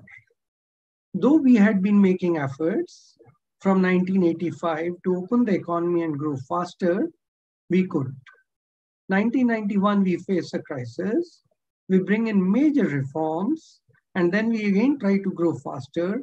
We touch a growth of about 10% in 1 year, just in 1 year, vis-a-vis China, which grew above 10% for 30 years. We both were the same in 1978, India and China. China opened in 1978, started galloping at 10% and above. We started opening in 85, could not. We finally opened in 1991, and then once we touched 10%. So here is a country which is large, which is heavy, but growing slowly. While we were growing slowly, China in our neighborhood was growing very fast. It became the industry of the world. So it just did not industrialize itself.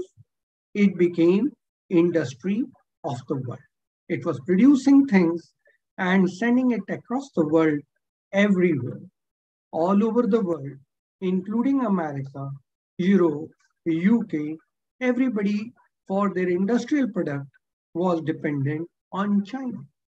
China was able to produce these things at a rock bottom price because the scale of production was very, very high. While China was doing this for the rest of the world, and in the rest of the world, industry started closing, quote unquote, closing or slowing down, depending on China. So also happened in our immediate neighborhood, India. What was happening in India? Most of the industrial products, watches, radios, TVs, were coming from China. What were the Indian industrialists doing? Producing something, but most of them became traders and would import from China. Also, it's amazing. In 1978, there was no single foreign company in China. China didn't permit. In January 2020, there were 9,60,000 odd companies, foreign companies, operating in China. How did China do it? China would give them free land. If a foreign company wanted to open shop in China, they would get easy loans, sometimes 10 years interest-free loan. A shed would be made for their industry. For housing of the labor, a housing complex would be made, whatever be the quality. You don't have to stock things. Whenever you need something, just-in technology was used. You would just ring up, and by morning tomorrow, the goods, raw materials will reach you, so you don't have to stock things. If you export, they will incentivize you. And China did all this. And with that, 9,60,000 companies were operating in China by January 2020. China became the industrial hub of the world. India was not. So in 2014, there's a major shift, and we wanted to start industrializing our own country. And therefore, we came out with Make in India, Stand Up India, all those campaigns.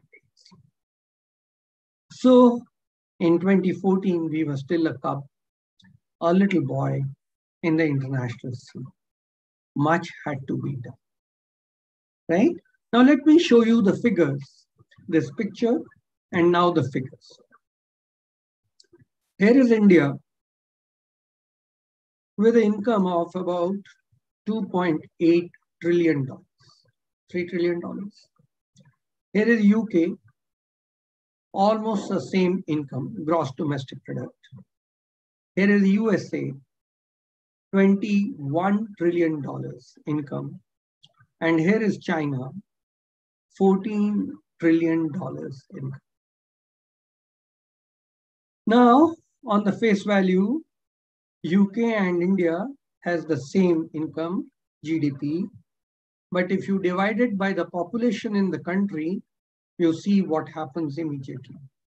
India's per capita income, total income divided by the population, is about $2,000. UK is $42,000. America is around $66,000.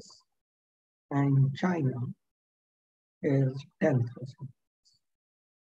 So you see, when we compare our incomes with different countries, we are lagging far behind. If you look at the composition of GDP, then Our share in agriculture is about 15%, industry is about 30%, and services about 55, 56%. If you now look at China, the picture is very different. They are very high in industry. If you look at UK and USA, they are very high in services. That is where, according to economic theory, historically, one goes. The share, not the volume, not the volume. The share in total GDP goes down of industry and agriculture, and the share of services, trading, insurance, banking, travel, all that increases. So if we look at the bigger comparative picture, you have heard of the term called BRICS: Brazil, Russia, India, China. So I've shown here Brazil, China, Russia, and you can look at the comparison. And this is an all-world comparison from where I've taken the data. And this is for 2018. And you can see what is happening. India is far behind when it comes to per capita income. Look at where USA is, where UK is, and we are even less than $2,000. Russia is ahead of us. China is ahead of us. Brazil is ahead of us. So we are way behind, way behind. Now, what is India? We all know this map. What I want to show you in this map is the population is, of course, 1.3 billion, 2011. Life expectancy is just about 68 years. Worldwide is about 80. In our own country, if you look at the Vedic period, we used to be above 100. If you just Google and say average age of humans in India in the Vedic period, you will find people living 120 years, 125 years. Our life expectancy now is around 68, half of that. Infant mortality rate, still high. Birth rate is, of course, high. Death rate is low because now we have all types of medical system operating in our country. But literacy rate is just around 73%. This is where we are in India now. Now, if you look at state-wise, and why I want you to look at state-wise, because India, while it grows at the center and policies are formulated there, even in states, policies are formulated and growth has to take place.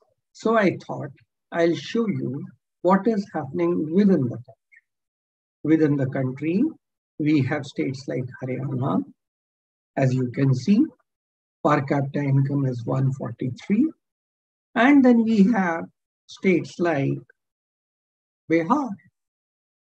Per capita income within the country is so different. Uttar Pradesh is not too far away. And you can see yourself, Odisha is also way there. So within the country, there are huge variations that are taking. So when we look at challenges will have to be looked at not only from the center, you will have to also look at it from the angle of states. Here is the population. There are states which have very high population, we know it. Uttar Pradesh has, Maharashtra has, Bihar has, Bengal has. And there are states where population is very low. Haryana is very less, Punjab is less, Kerala is less, and maybe states which have less population can grow faster or can grow better. So it is for the government to see. But then states which have very high population, they have not been able to grow much. Migrants from that state increase a lot. Uttar Pradesh and Bihar is an example. Maharashtra has developed many cities. There's Pune and there is Nagpur and there is Bombay and there's Navi Bombay.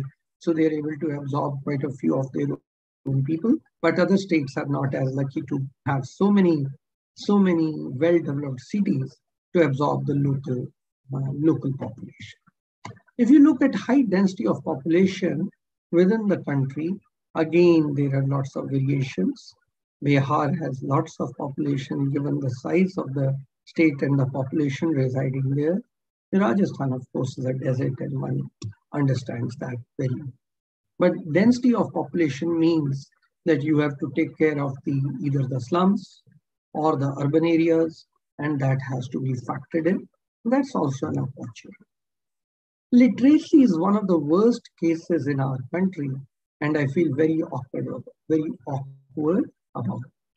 On one hand, you have Kerala, 94% literacy. On the other hand, you have places like Bihar, where literacy is just about 61%. Now, progress over the years has been massive.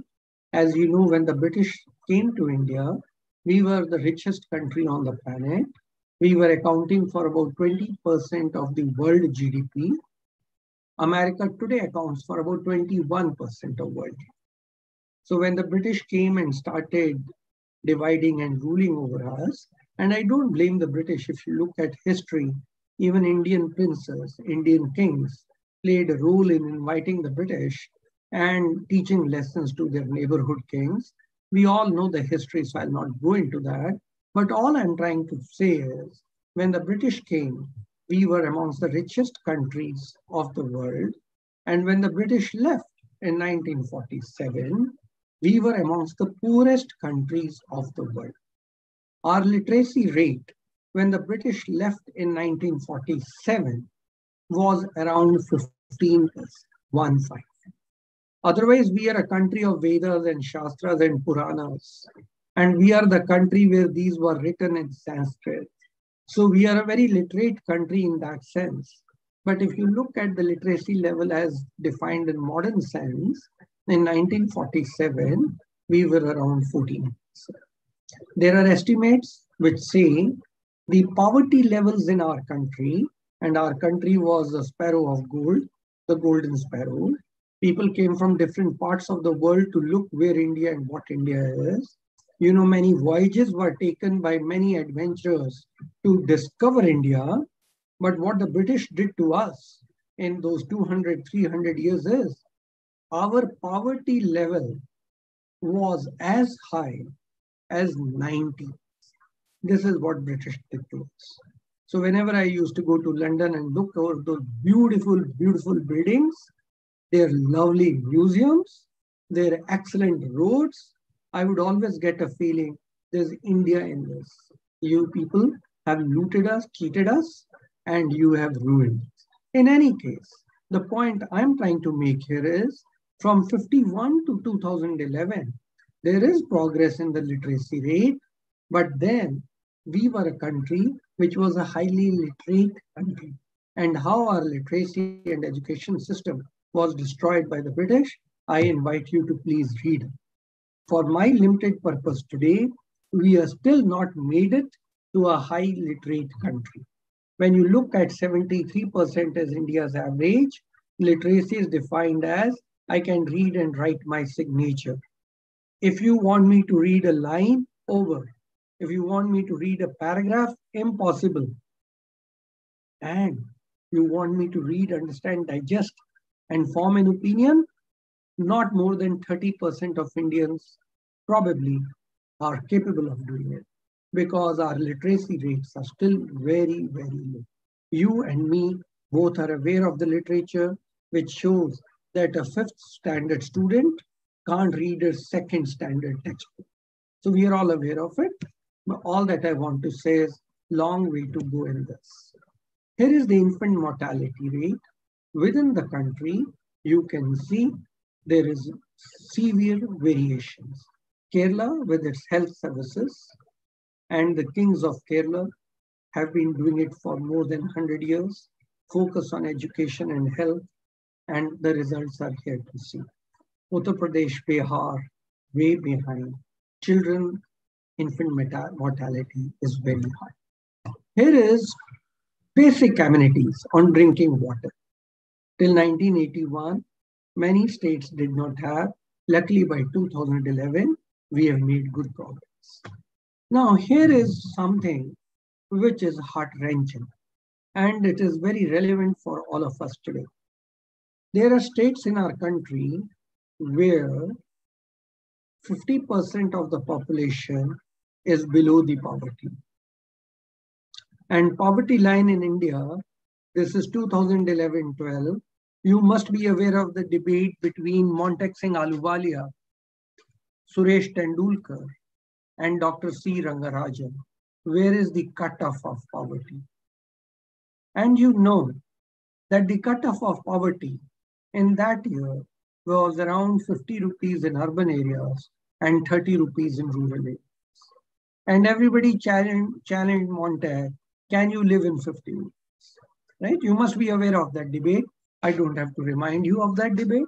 The point I am making here is, despite those small threshold levels of poverty, Chhattisgarh has nearly 50% of population below poverty line.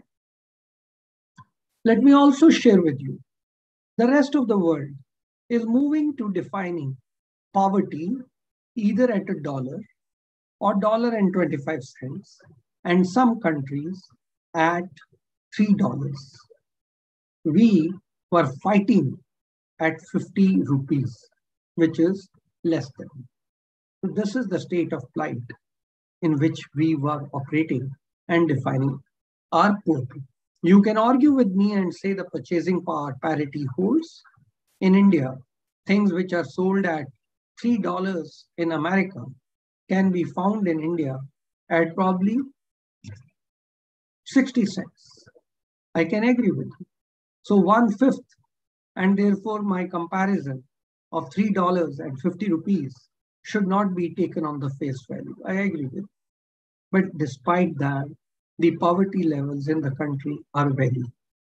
Post-COVID, you know, many people in the informal sector have slid back below the poverty.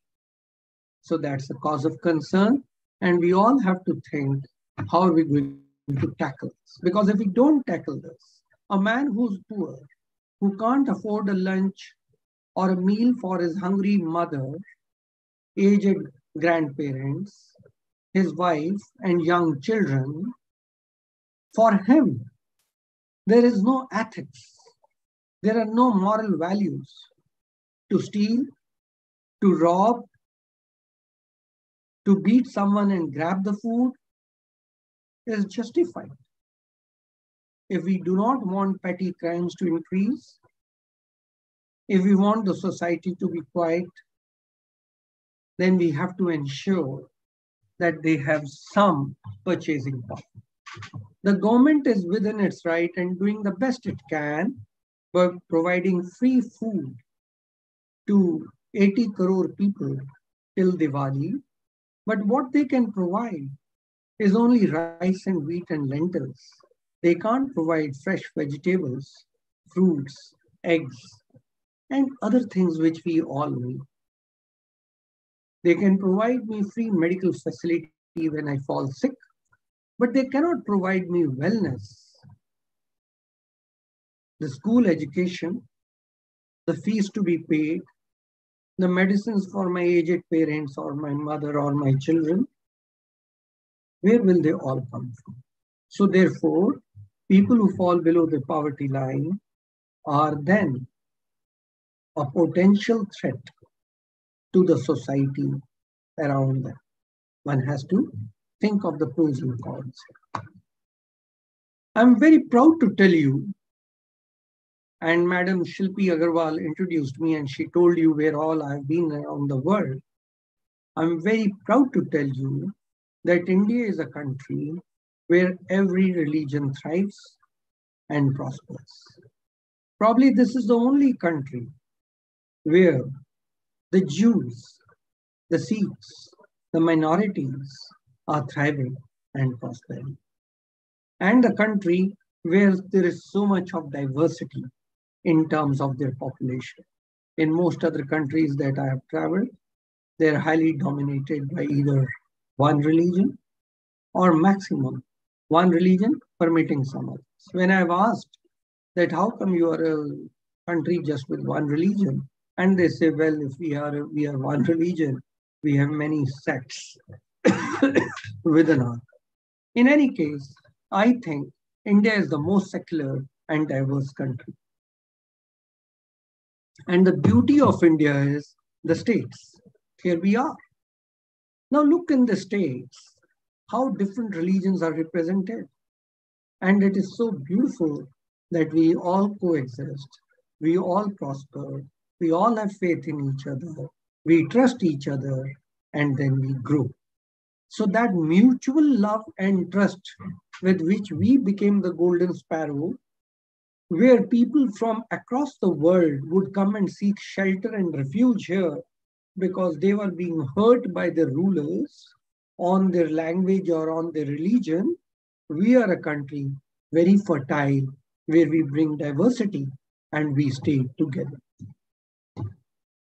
If you look at languages, and I'm very proud to say this, wherever I have traveled, the language is English.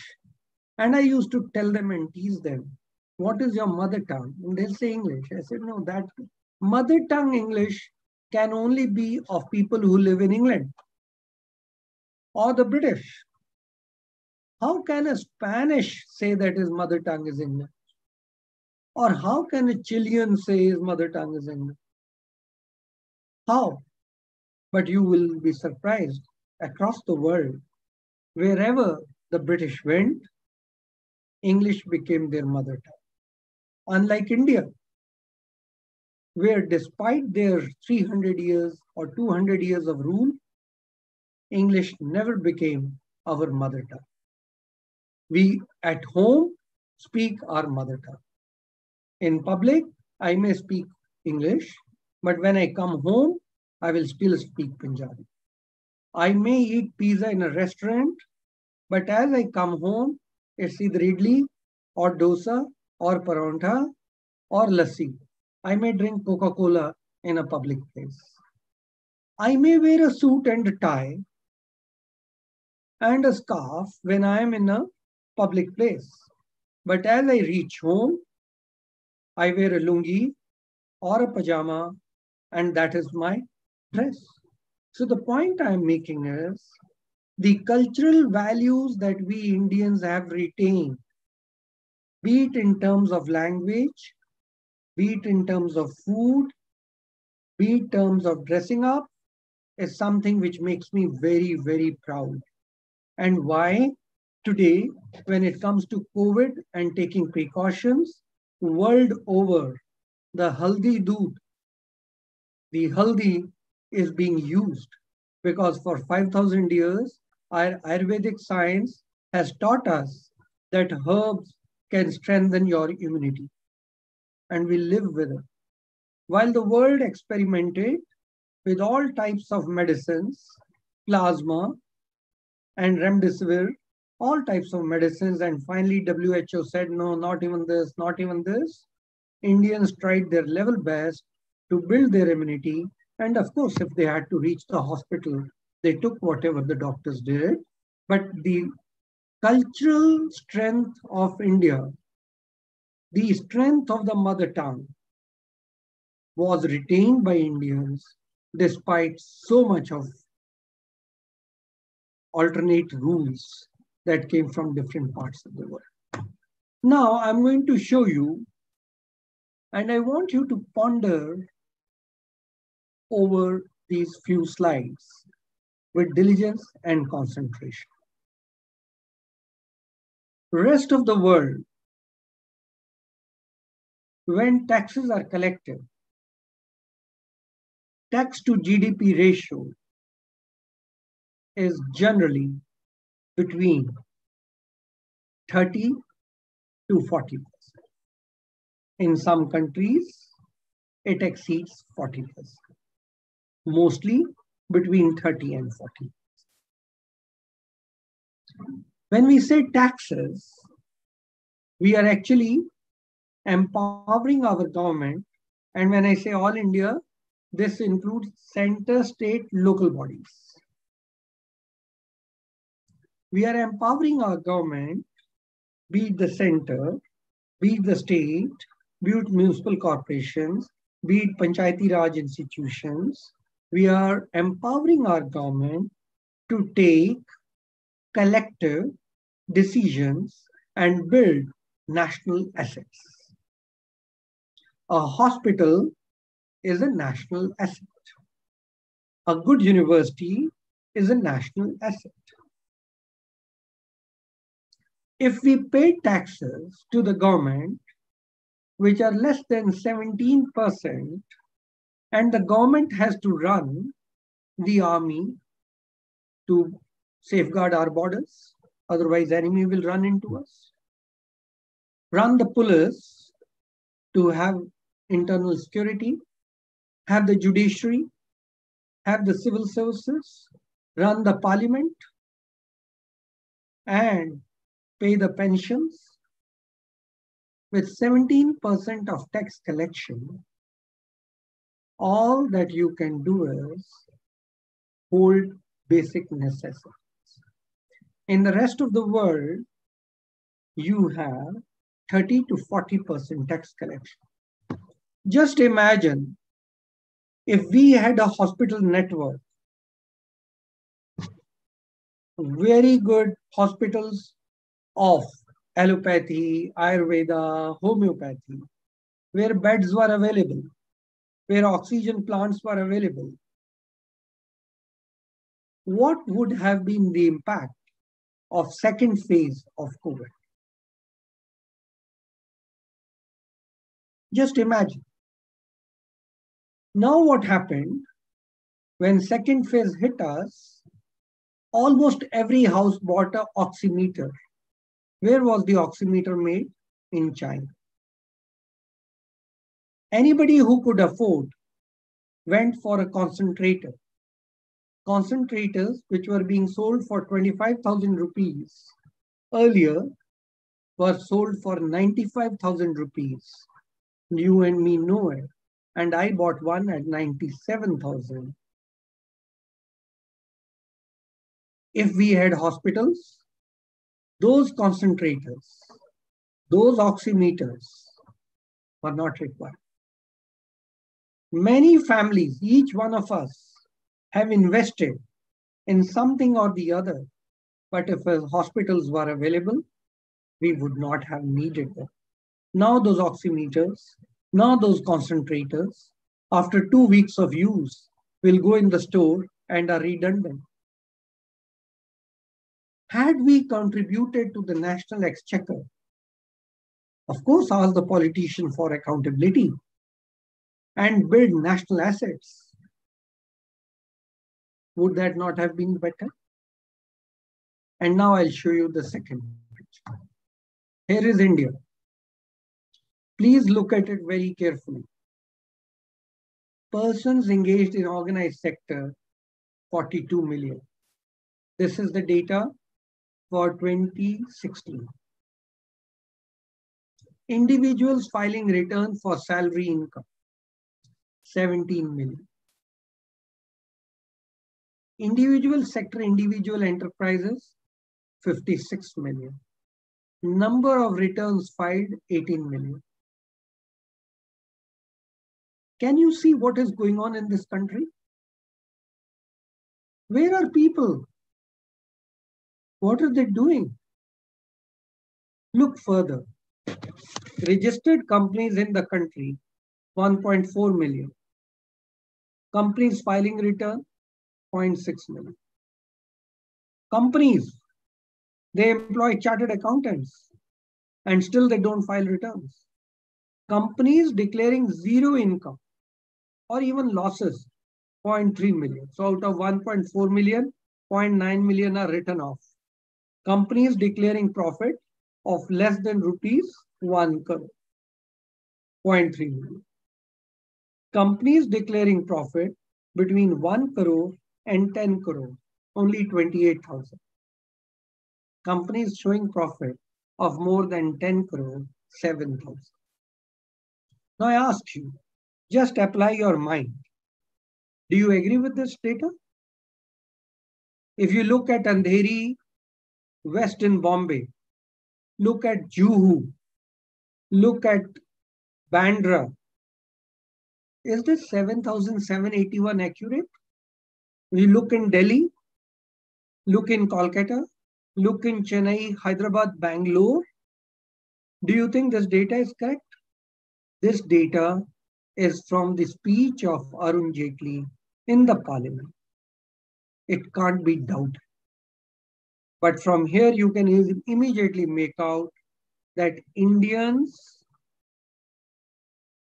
don't pay their taxes. Does it not show that?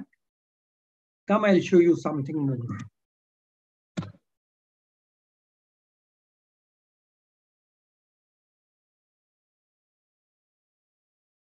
Can you digest this slide?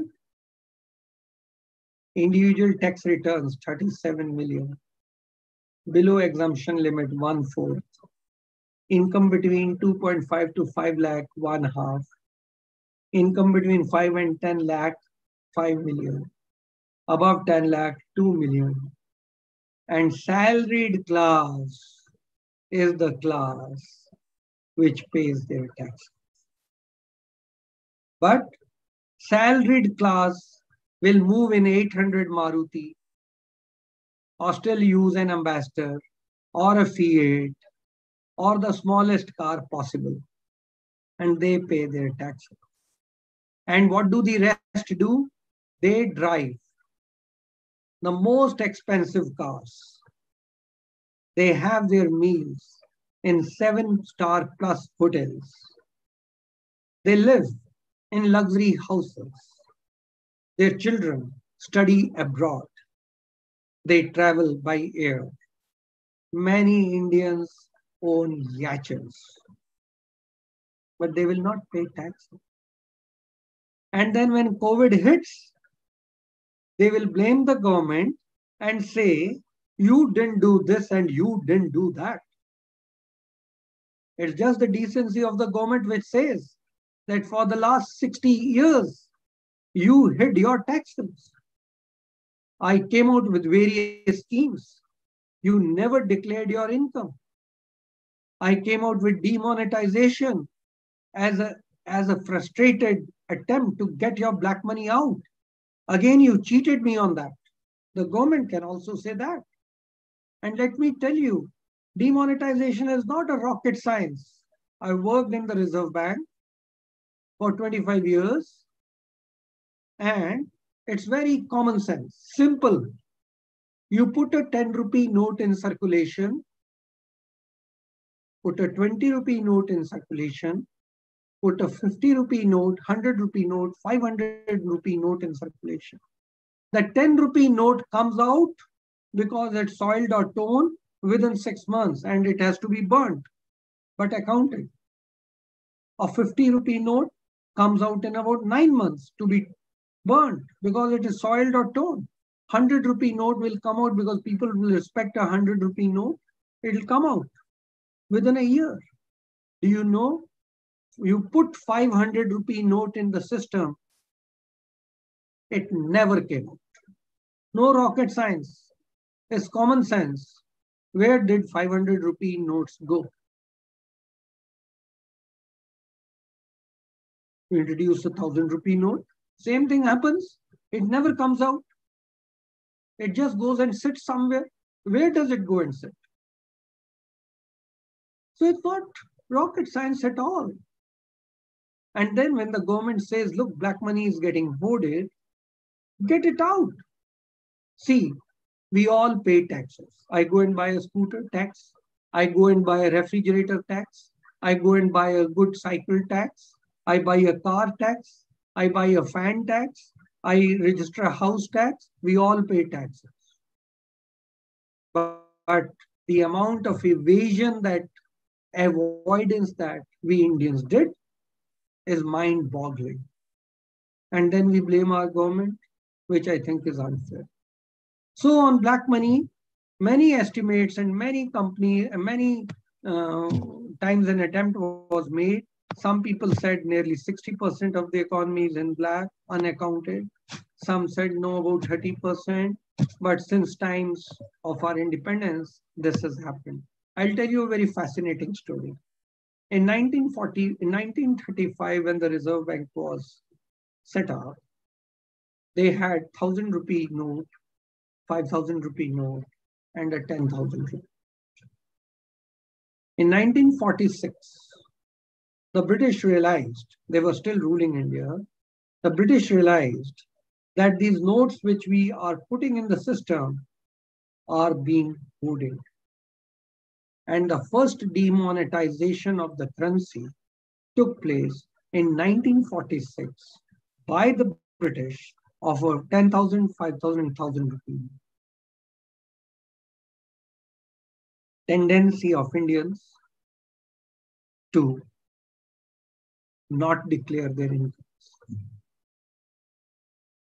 Okay, here is the demographic trends. Beautiful trends. We are a very young country, and amongst the countries of the world, you can see our working age population is going to be very, very good in days to come. Better than China in 2030 and in 2050. These are the cohorts from where this has been measured. And therefore, we are a very young country and will continue to be a young country. A young country means we'll have more hands, more active brains, more mobile legs, less elderly parents to take care of, less children which are dependent on us. So our tax collection and our income should go up tremendously. If you look at the total across the world again, you find that our population will be highest and overtake China by about 2030. I do not know what's going to happen now. This was made before China announced 3-child policy just about a week, 10 days back. So these cohorts will probably change. We were thinking we'll overtake China and become the reservoir and army of manpower. Anybody needs labor, they have to come to India.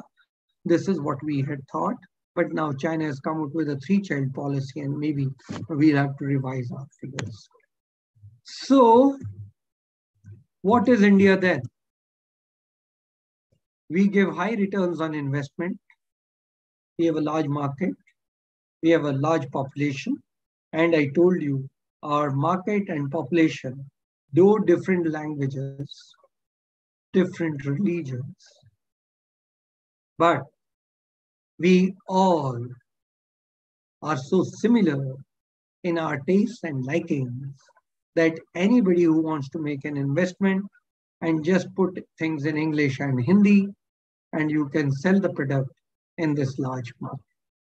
Our economy has been averaging around 7%, not 10%, 7% annually, which is globally not a small figure, though not like China, which grew at around 10%. We invest a lot. Nearly 30% of our incomes are invested, unlike the Western world where 7 to 8% is done. Unlike China, where nearly 50% was done for a very long time. We do have a well-developed financial market. We have 2 stock exchanges. Each of them has more than 5,000 listed companies. We have regulators, SBI and SEBI and insurance. And the beauty is, whatever be the political ideologies of different political parties, and there are 100 in this country, and they may become ND and UP and become blocks, whatever they are, the political powers change. The country is in election mode because states have elections separately from the center. But whatever said and done, there's political stability in the country. Only thing that we need to worry is corruption is disruptive to growth, and the government made an effort through demonetization and goods and services tax, the GST, to ensure that this evasion and avoidance can be somehow curtailed. If you look at the financial system, the country probably is the only one in the world which has so much of diversity. We have financial assets, we have financial markets, and we have financial intermediaries. But the beauty is that the type of financial institutions that we have range from foreign banks operating in India, our own domestic banks, some private and some public. We have now small banks and payment banks. We have cooperative banks, and we have cooperative banks in urban areas and in rural areas. Some cooperative banks are in multi-state, some are in single state. And then we have non-banking finance companies. And at the grassroots, we have microfinance institutions, and we have the self-help groups operating. And our regulator, the Reserve Bank of India, is handling all or most of it. Unbelievable. What are the functions of the major functions of the financial system? It mobilizes and pools savings of individuals. It facilitates the exchange of goods and services. It facilitates trading, diversification, management of risk. That's most important. Monitors investment and exerts corporate governance in the banking system. Provides information about investment and allocates capital according to certain priorities. So we do the liability and asset transformation, size transformation, maturity transformation, and most important, the risk transformation. So there's a theoretical concept which says that what all the financial system does. Just because of time, I'm not going to go in that. I want to just tell you that the financial sector reforms which we started in 91 did a great deal of things. But here are a few things which you should be aware of. The Eastern Europe's disintegration made a very big impact on the world. I think that is something very important which we all need to, and I don't think we give it enough importance. So the reform strategy that we had adopted, and I think which we will need today again, post-COVID, we will have to remove these controls and regulations. We'll have to introduce efficient technology. And when I say efficient technology, I literally mean we do not need brick and mortar banks anymore. We can do very well with banking internet, banking on the cell phones. When we started our planning, we thought that public sector will have to do the heavy load, and we did it. The government did a lot of initial investment, but as time has passed, I think the time has come, and when we have to compete with the rest of the world, the private sector has to contribute equally well. So we need to encourage private enterprise, and I think that's very important. Now, if you look at the learnings of the earlier reforms,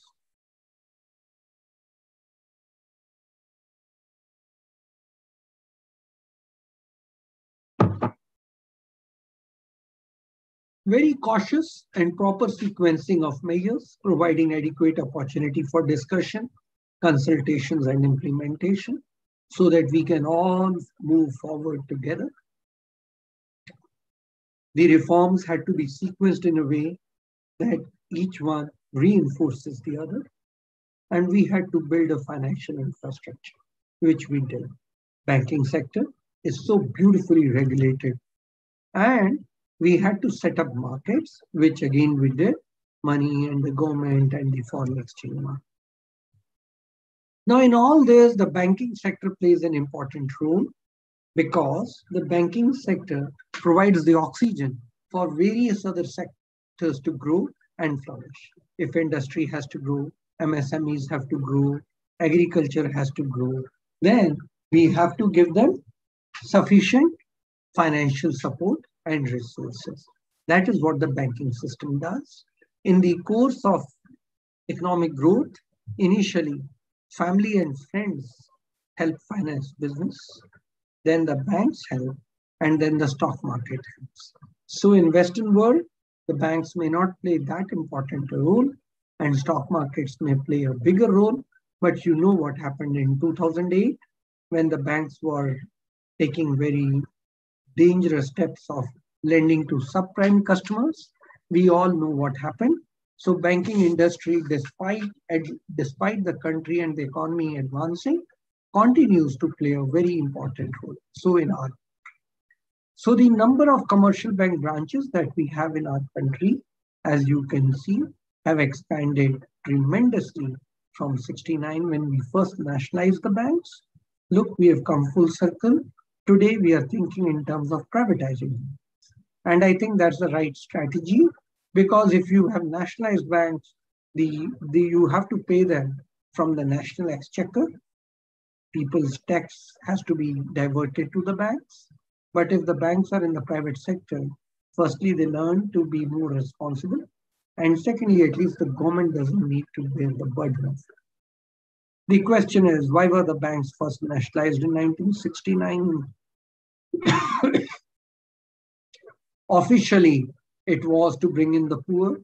But if you look at nationalization of State Bank of India in 1955, it also said that we want to expand in rural areas and bring in the poor.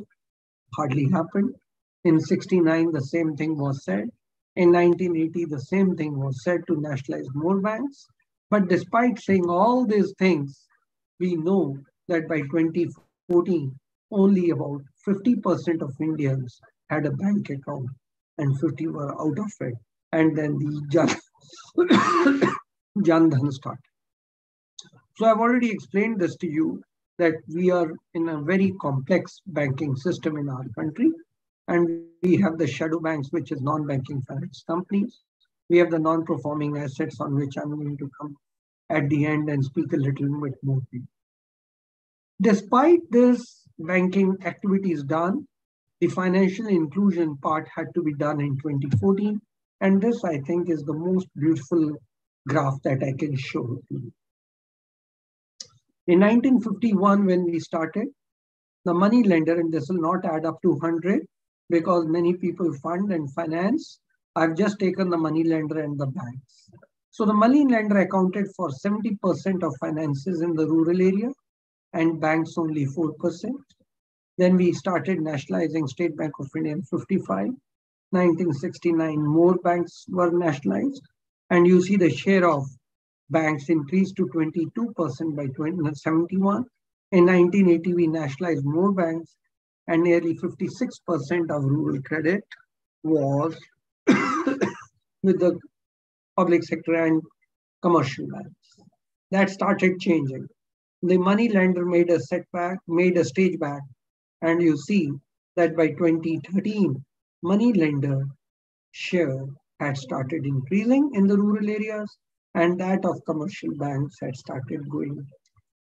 And that is why the Prime Minister's Jan Dhan Yojana started, where it said that you will have to go and open accounts in the rural areas.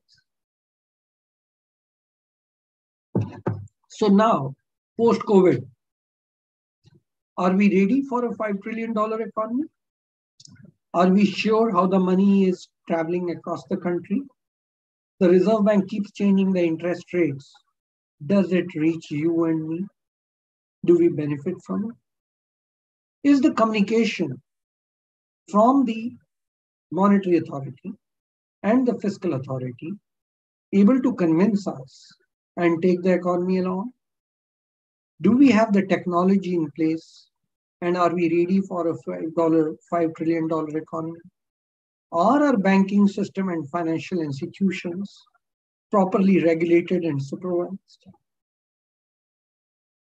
We all know what happened in some of the non-banking finance companies recently.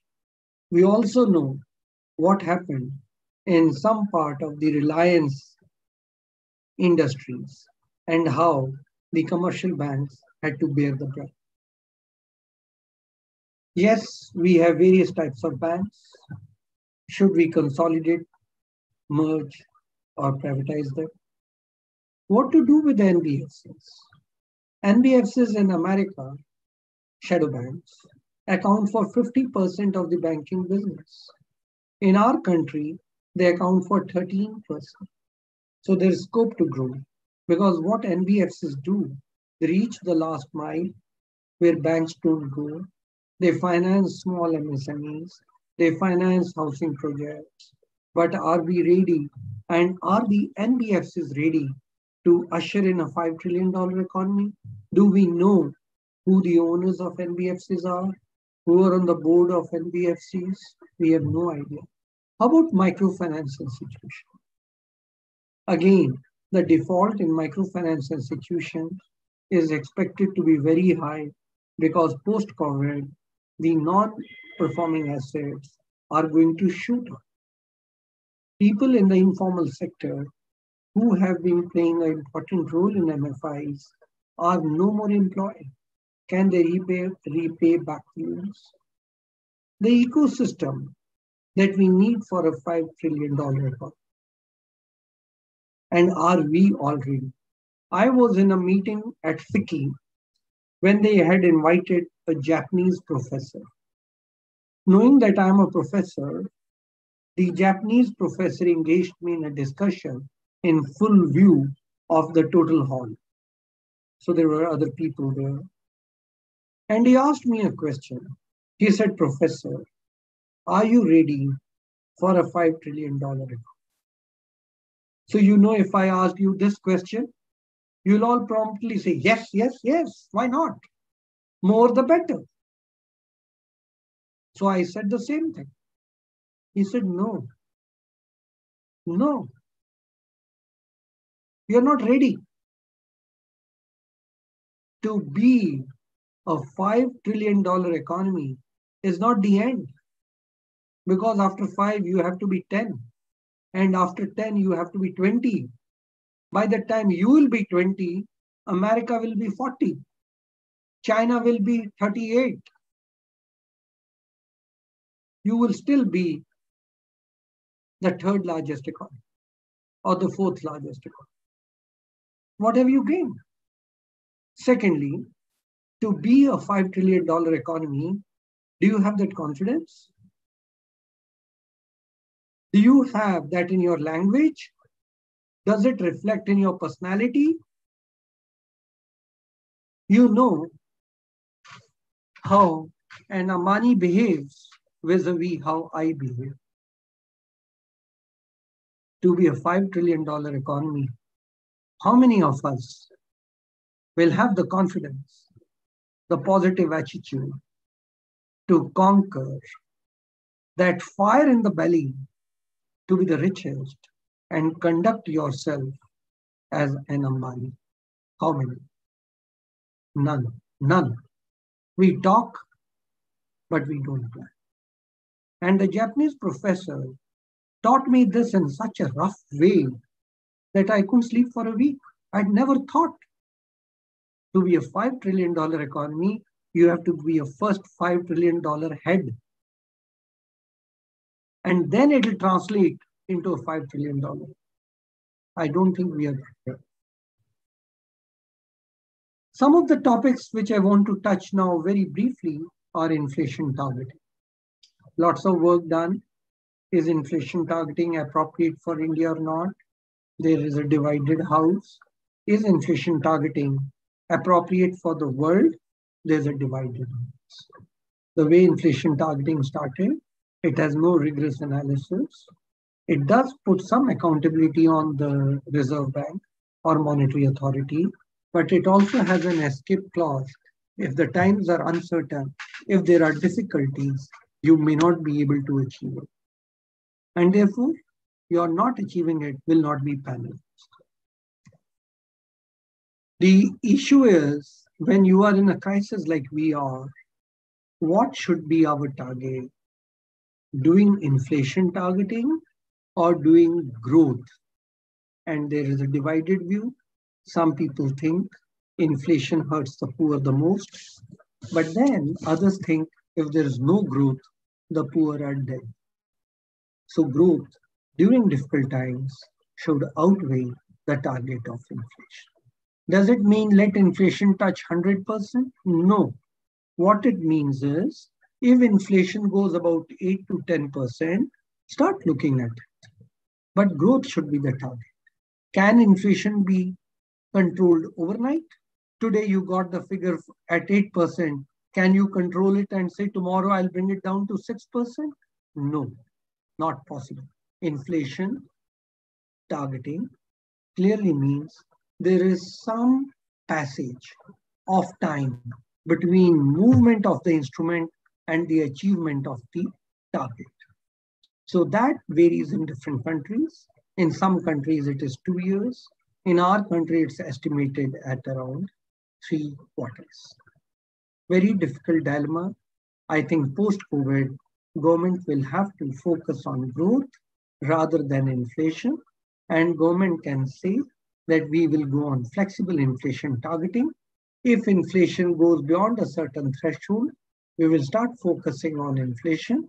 Until then, we will focus on growth. Those issues have to be taken. Debt management. In India, tax collection has always been low.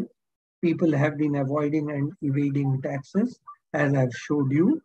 Now the issue is, will we have to borrow? And if we have to borrow, from where can we borrow? Can we borrow domestically?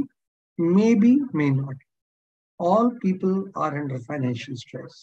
If we borrow from abroad, there are exchange rate risks, and people you borrow from, they will have their own directions and dictates. Do you want to succumb to that?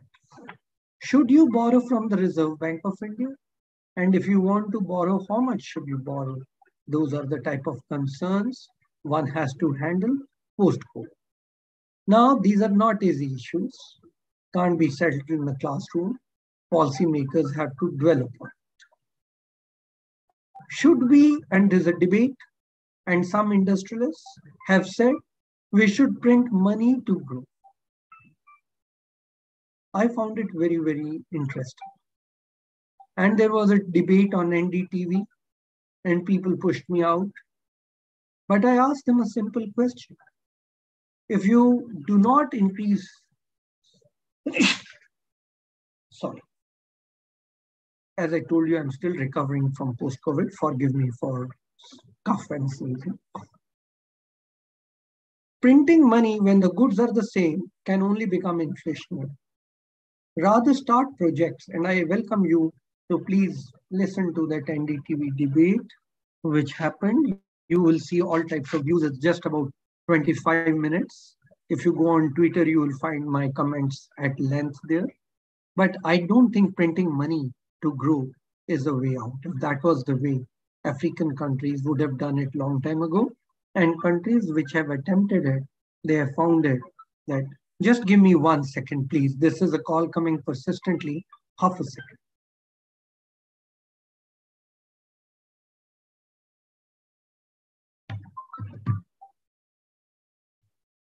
Now, as I've shown you during the discussion, the country is very vast and very diverse. Though we call India as India, it has states, and each state has a different stage of growth. When COVID hit, you know it, that different states were in different stages of COVID also. When policies have to be made, they have to be very carefully taken into account stages of different states.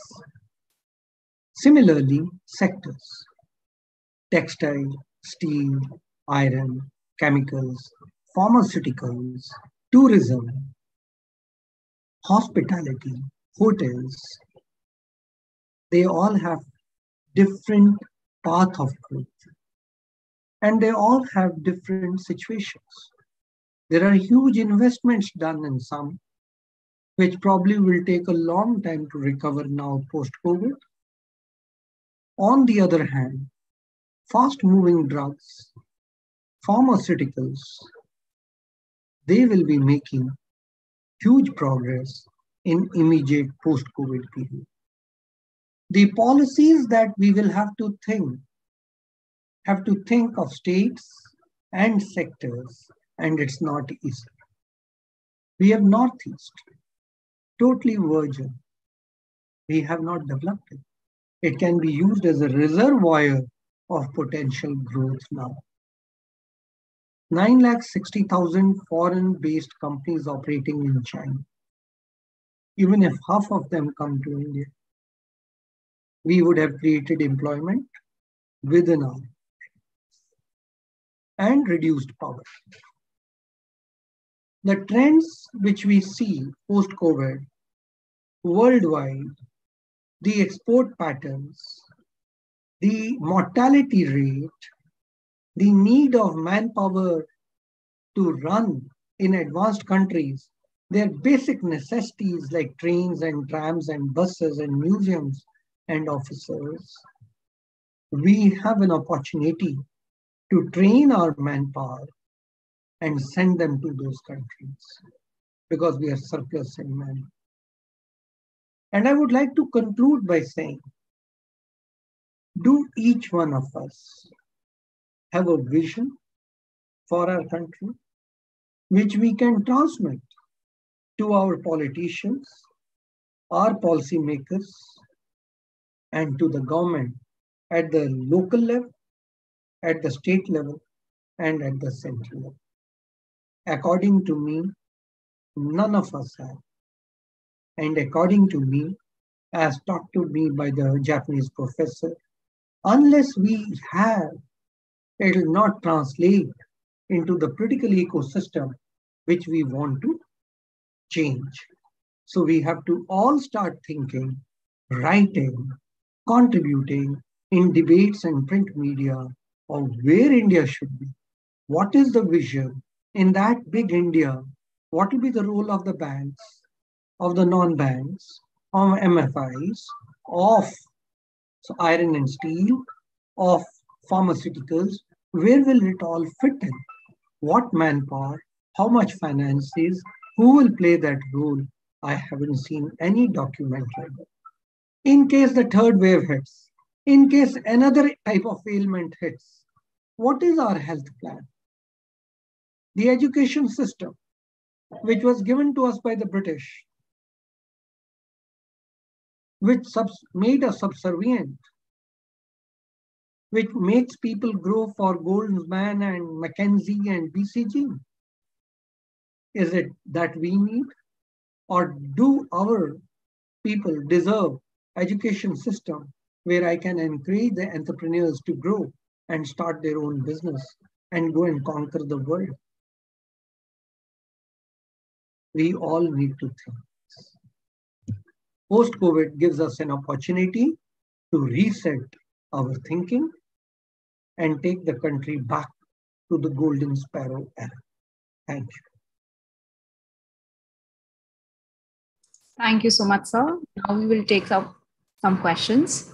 So the first question is asked by Dr. Shankar Prasad.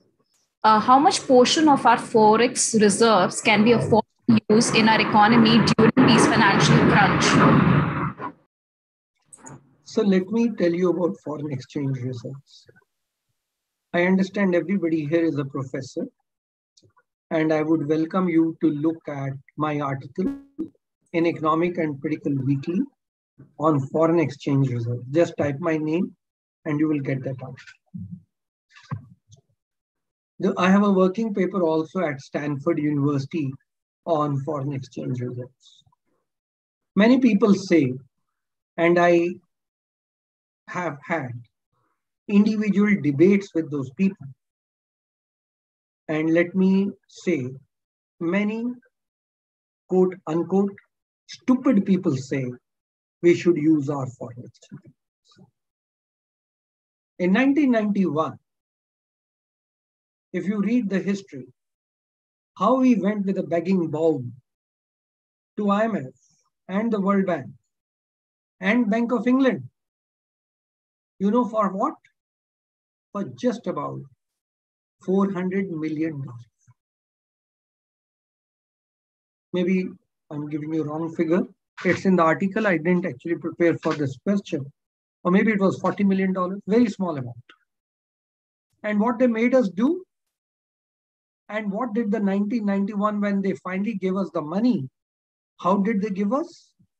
They asked us, we don't believe you that you have gold reserves. We don't believe you that you can service the loan we give you? And when we said we have, they said, can you move the gold to England? We will value it by our assessors. And then after looking at it, we will grant you loan. These are the same people who ruled us and ruined us and took away all our wealth, including the Kohinoor. If you are ready to be treated like a dog like that, why not? Use all the reserves.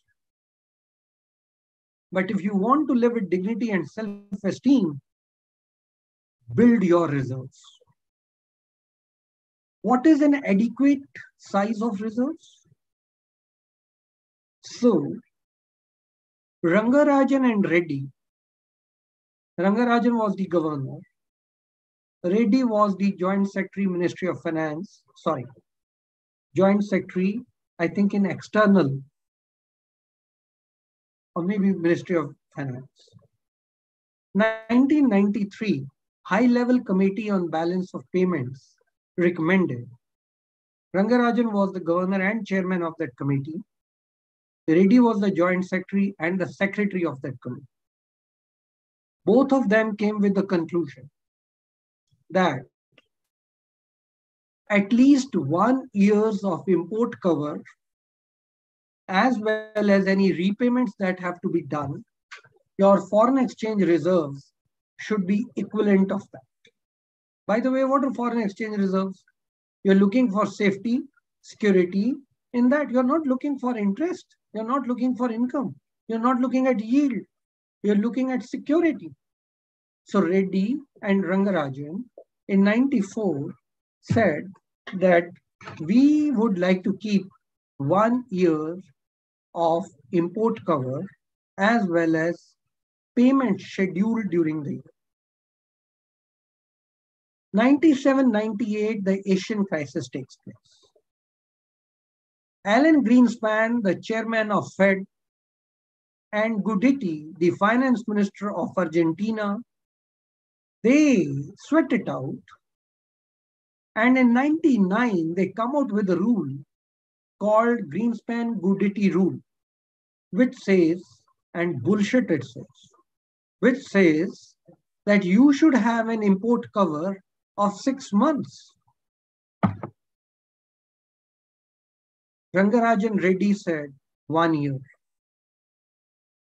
We maintained reserves for 17 months. And because Greenspan Guidetti had said 6 months, we started diluting. Our reserves came down to 9 months. You know what COVID has done? COVID has taught us once again. And if I have to write on that EPW article, I will say you should have foreign exchange reserves for 2 years of imports and 2 years of repayment schedule.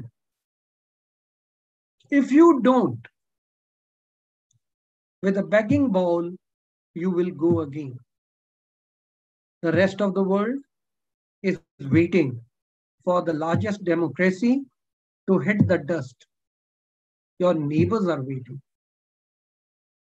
Especially China is waiting. If you have to compete, you have to have at least 2 years of foreign exchange reserves. You should never look at foreign exchange reserves. They give you global credibility.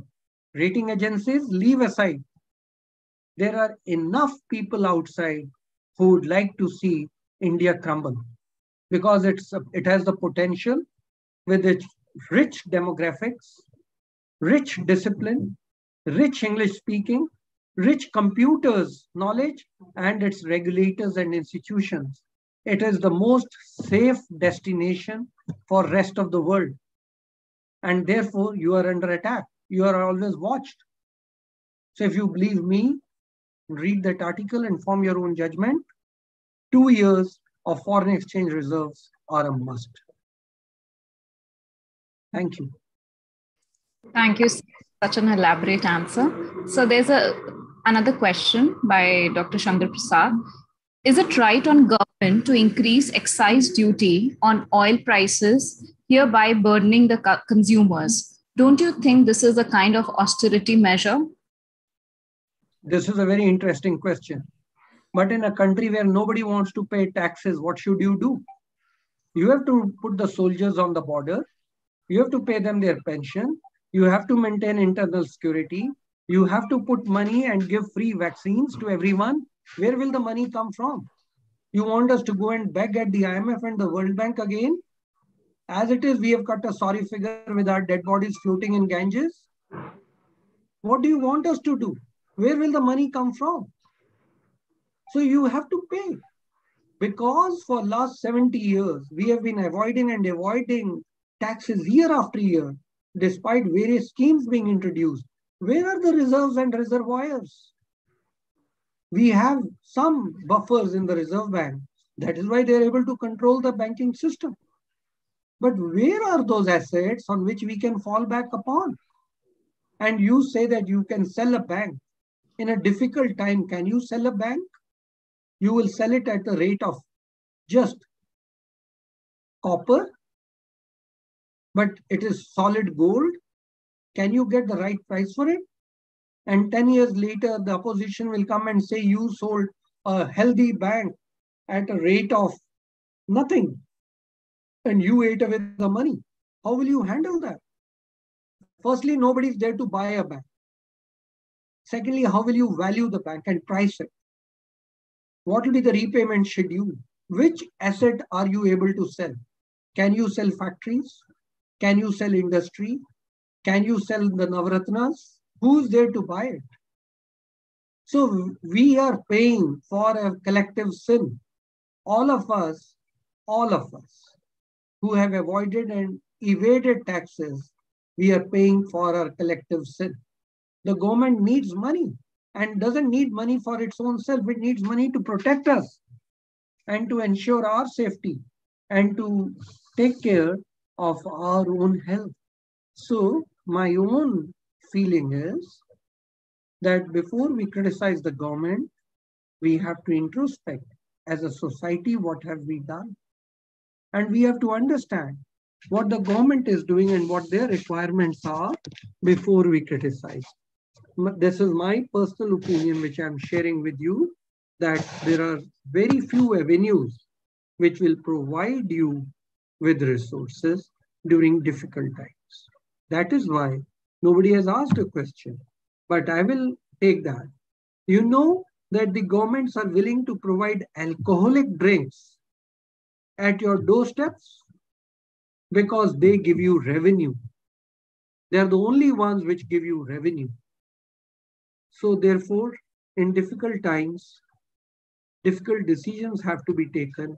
And this is one decision to just raise resources and revenue. Thank you, sir. So another question we'll take by Ms. Anhala Bajpai. She asked, could you kindly explain the need of RBI being autonomous and independent, much debated during the exit of former RBI Governor Dr. Urjit Patel and discussions of Dr. Raghuram Rajan?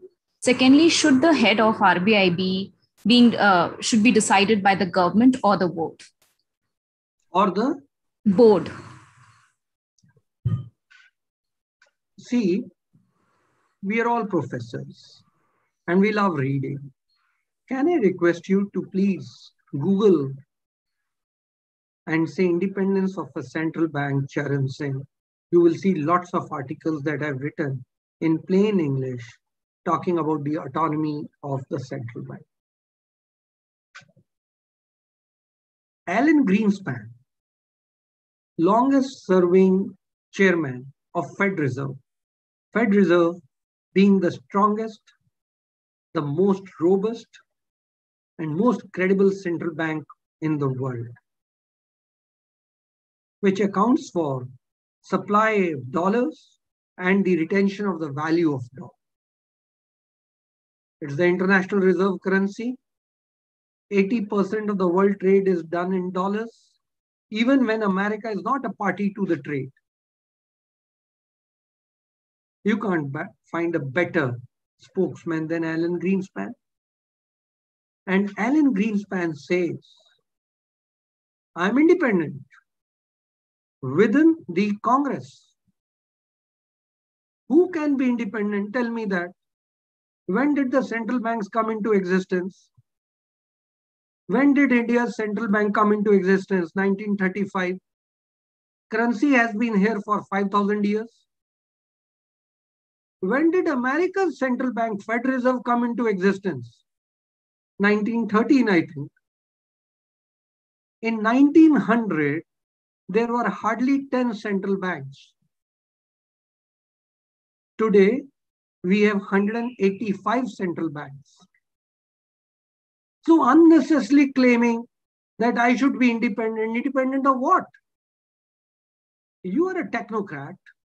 Here is a politician who goes to seek votes every 5 years for himself and every year for some election or the other. Who are you? And 100 years back or 75 years back, they controlled all the currency. You are a late entry and you want independence. Very strange. Now tell me, in the articles that I've written, I have concluded with a simple common sense question. 100 years back, economic policy included monetary policy, fiscal policy, financial sector policy, and name it, all types of policies. You believe in specialization, super specialization. You made the Reserve Bank out of the economic policy and made it a separate institution. Fine. But if I look at it as a marriage, why as a marriage? At the end of the day, what is your objective? The objective is steady growth. We all want to grow. The country wants to grow. The individuals want to grow. The balance sheets of companies have to grow. Everybody wants to grow. So your objective is steady growth. If objective is steady growth, single objective, and you are now two, and you're married, because the fiscal authority is answerable to the people. You are only a technocrat. Can a spouse in any marriage claim independence? Should a spouse claim independence? No. You are all having a single objective of steady growth for the nation. You have to synchronize your steps. You have to be complementary to each other. Otherwise, how will you grow? The fiscal authority is saying something, the monetary authority is saying something. I really don't even like when the monetary authority questions the fiscal authority. That is not how you can convey to the economic agents in the country that you are following a single objective. You have personal differences, settle it in your offices. But why in public? Surjit Patel, Raghuram Rajan, I've written a lot on each of that. You're welcome to read in just Google and read. But I am convinced that this is not the way to run the macroeconomy of the country. The governor is independent within the government, not outside the government. And I think Dr. Reddy put it very well. I always treat Dr. Reddy as equivalent to Alan Greenspan in India. Dr. Reddy was asked this question. And he said, yes, I'm independent.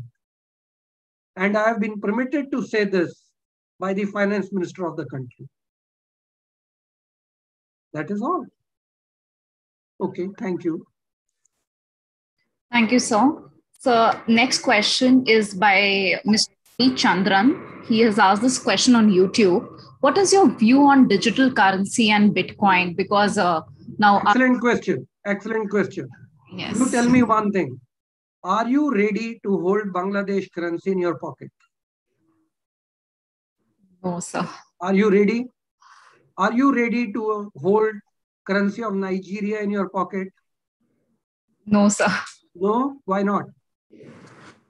Because you do not know what will happen to it. Yes. What is the meaning of legal tender? Until we were on gold standard, all of us put gold in our pocket. And we were on gold standard not long time ago.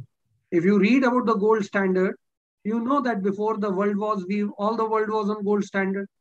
Even until 1971, we were all linked to the dollar, and dollar was linked to the gold at $35 a pound, right? We were all on gold standard. Until we were on commodity money, you had gold in your pocket. Wherever you go, gold fetches the value. Now, this note piece of paper is fetching the value. Why? Because there's law behind it. The law says, here is a 100 rupee note. This is equivalent to this value. Whose law? My country's law. What Nigeria's law or what Bangladesh law will not hold in my country. My currency will not hold in their country, right? When we say it's a legal tender, there has to be a legal support behind it. There has to be the country's legal strength behind it, which recognizes that currency. Now, in cryptocurrency, Bitcoin, who will be supporting it? Who's behind that currency? If that currency dips, who will be accountable? In India, moment the value of rupee changes, the parliamentarians, the policymakers, the academicians, everybody will jump in and say, why is the value changing? If it appreciates, why is it appreciating? If it depreciates, why is it depreciating? And the issues are raised in the parliament. Who will raise a question on cryptocurrency and Bitcoin? Which parliament?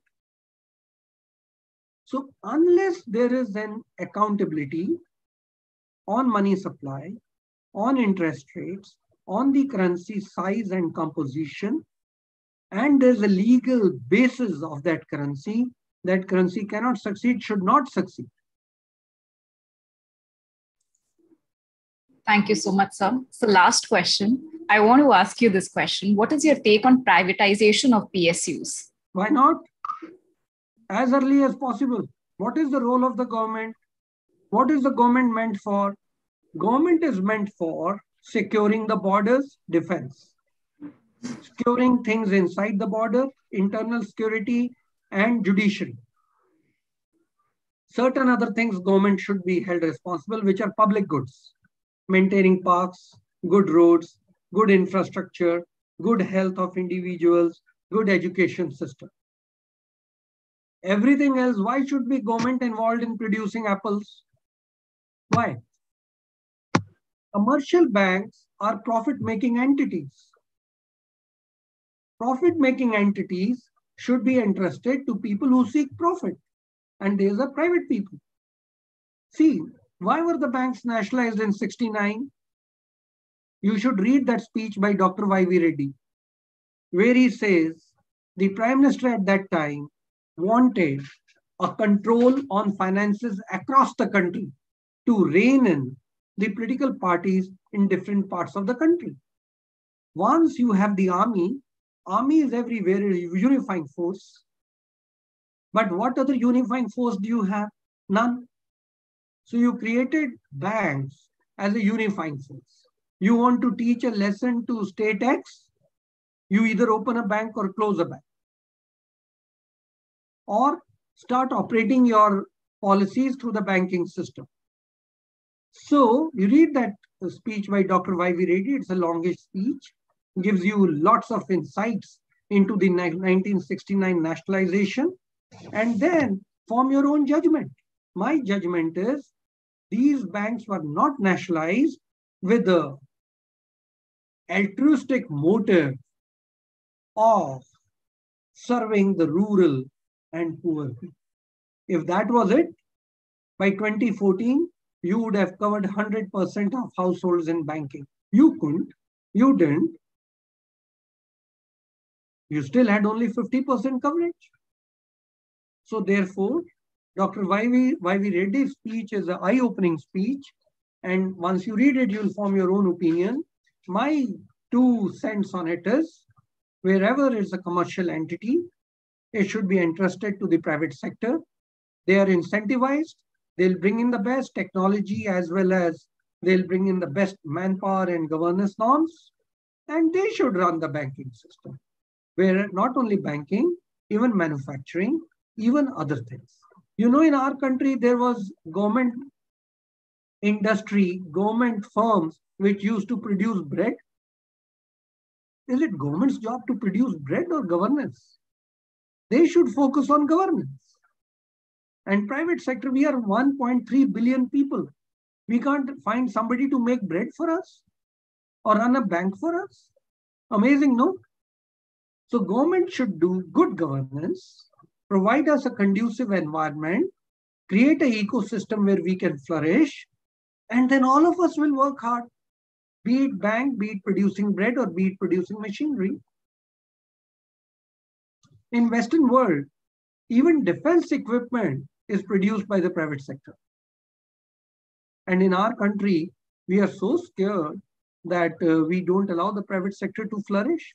See, if we have to compete with America, each one of us, 1.33 billion people will have to compete. We cannot compete and create a $21 trillion economy by only 3% of government officials working and 97% watching them. No, each one of us have the capabilities. We may fumble and falter. We may stumble. Anything can happen. But at least let us make an attempt. We don't even make an attempt and we want to compete with a country like America where nobody is sitting in peace. They have a population of 33 crore, right? Each one is struggling. And here, nothing like that happens. So I think private sector has to be roped in. Private sector has to be told, you are a partner in our progress. In 1951, under Nehru, when we started, it was a socialist pattern of society. We followed a mixed ideology. Public sector and private sector had to play a role. Fine, times have changed. Now, I think each one of us have to play a role. Thank you. Thank you so much, sir, for such a detailed, informative, and engaging session on India and Indian economy. It was indeed an unforgettable and outstanding presentation. We are very thankful that you have taken out time to be part of this conference. It was a matter of great privilege and honor to have you with us today. Your presence means a lot. Thank you once again, sir. Thank you so much. Thank you for having me over. Thank you. Dear participants, we will be a short lunch break now. I request the participants to log in by 1:55 p.m. Third session by Mr. Mohsin Khan, Director, Skillsco, India Training and Development, Bangalore. Thank you so much, everyone. See you at 1:55 p.m. Thank you.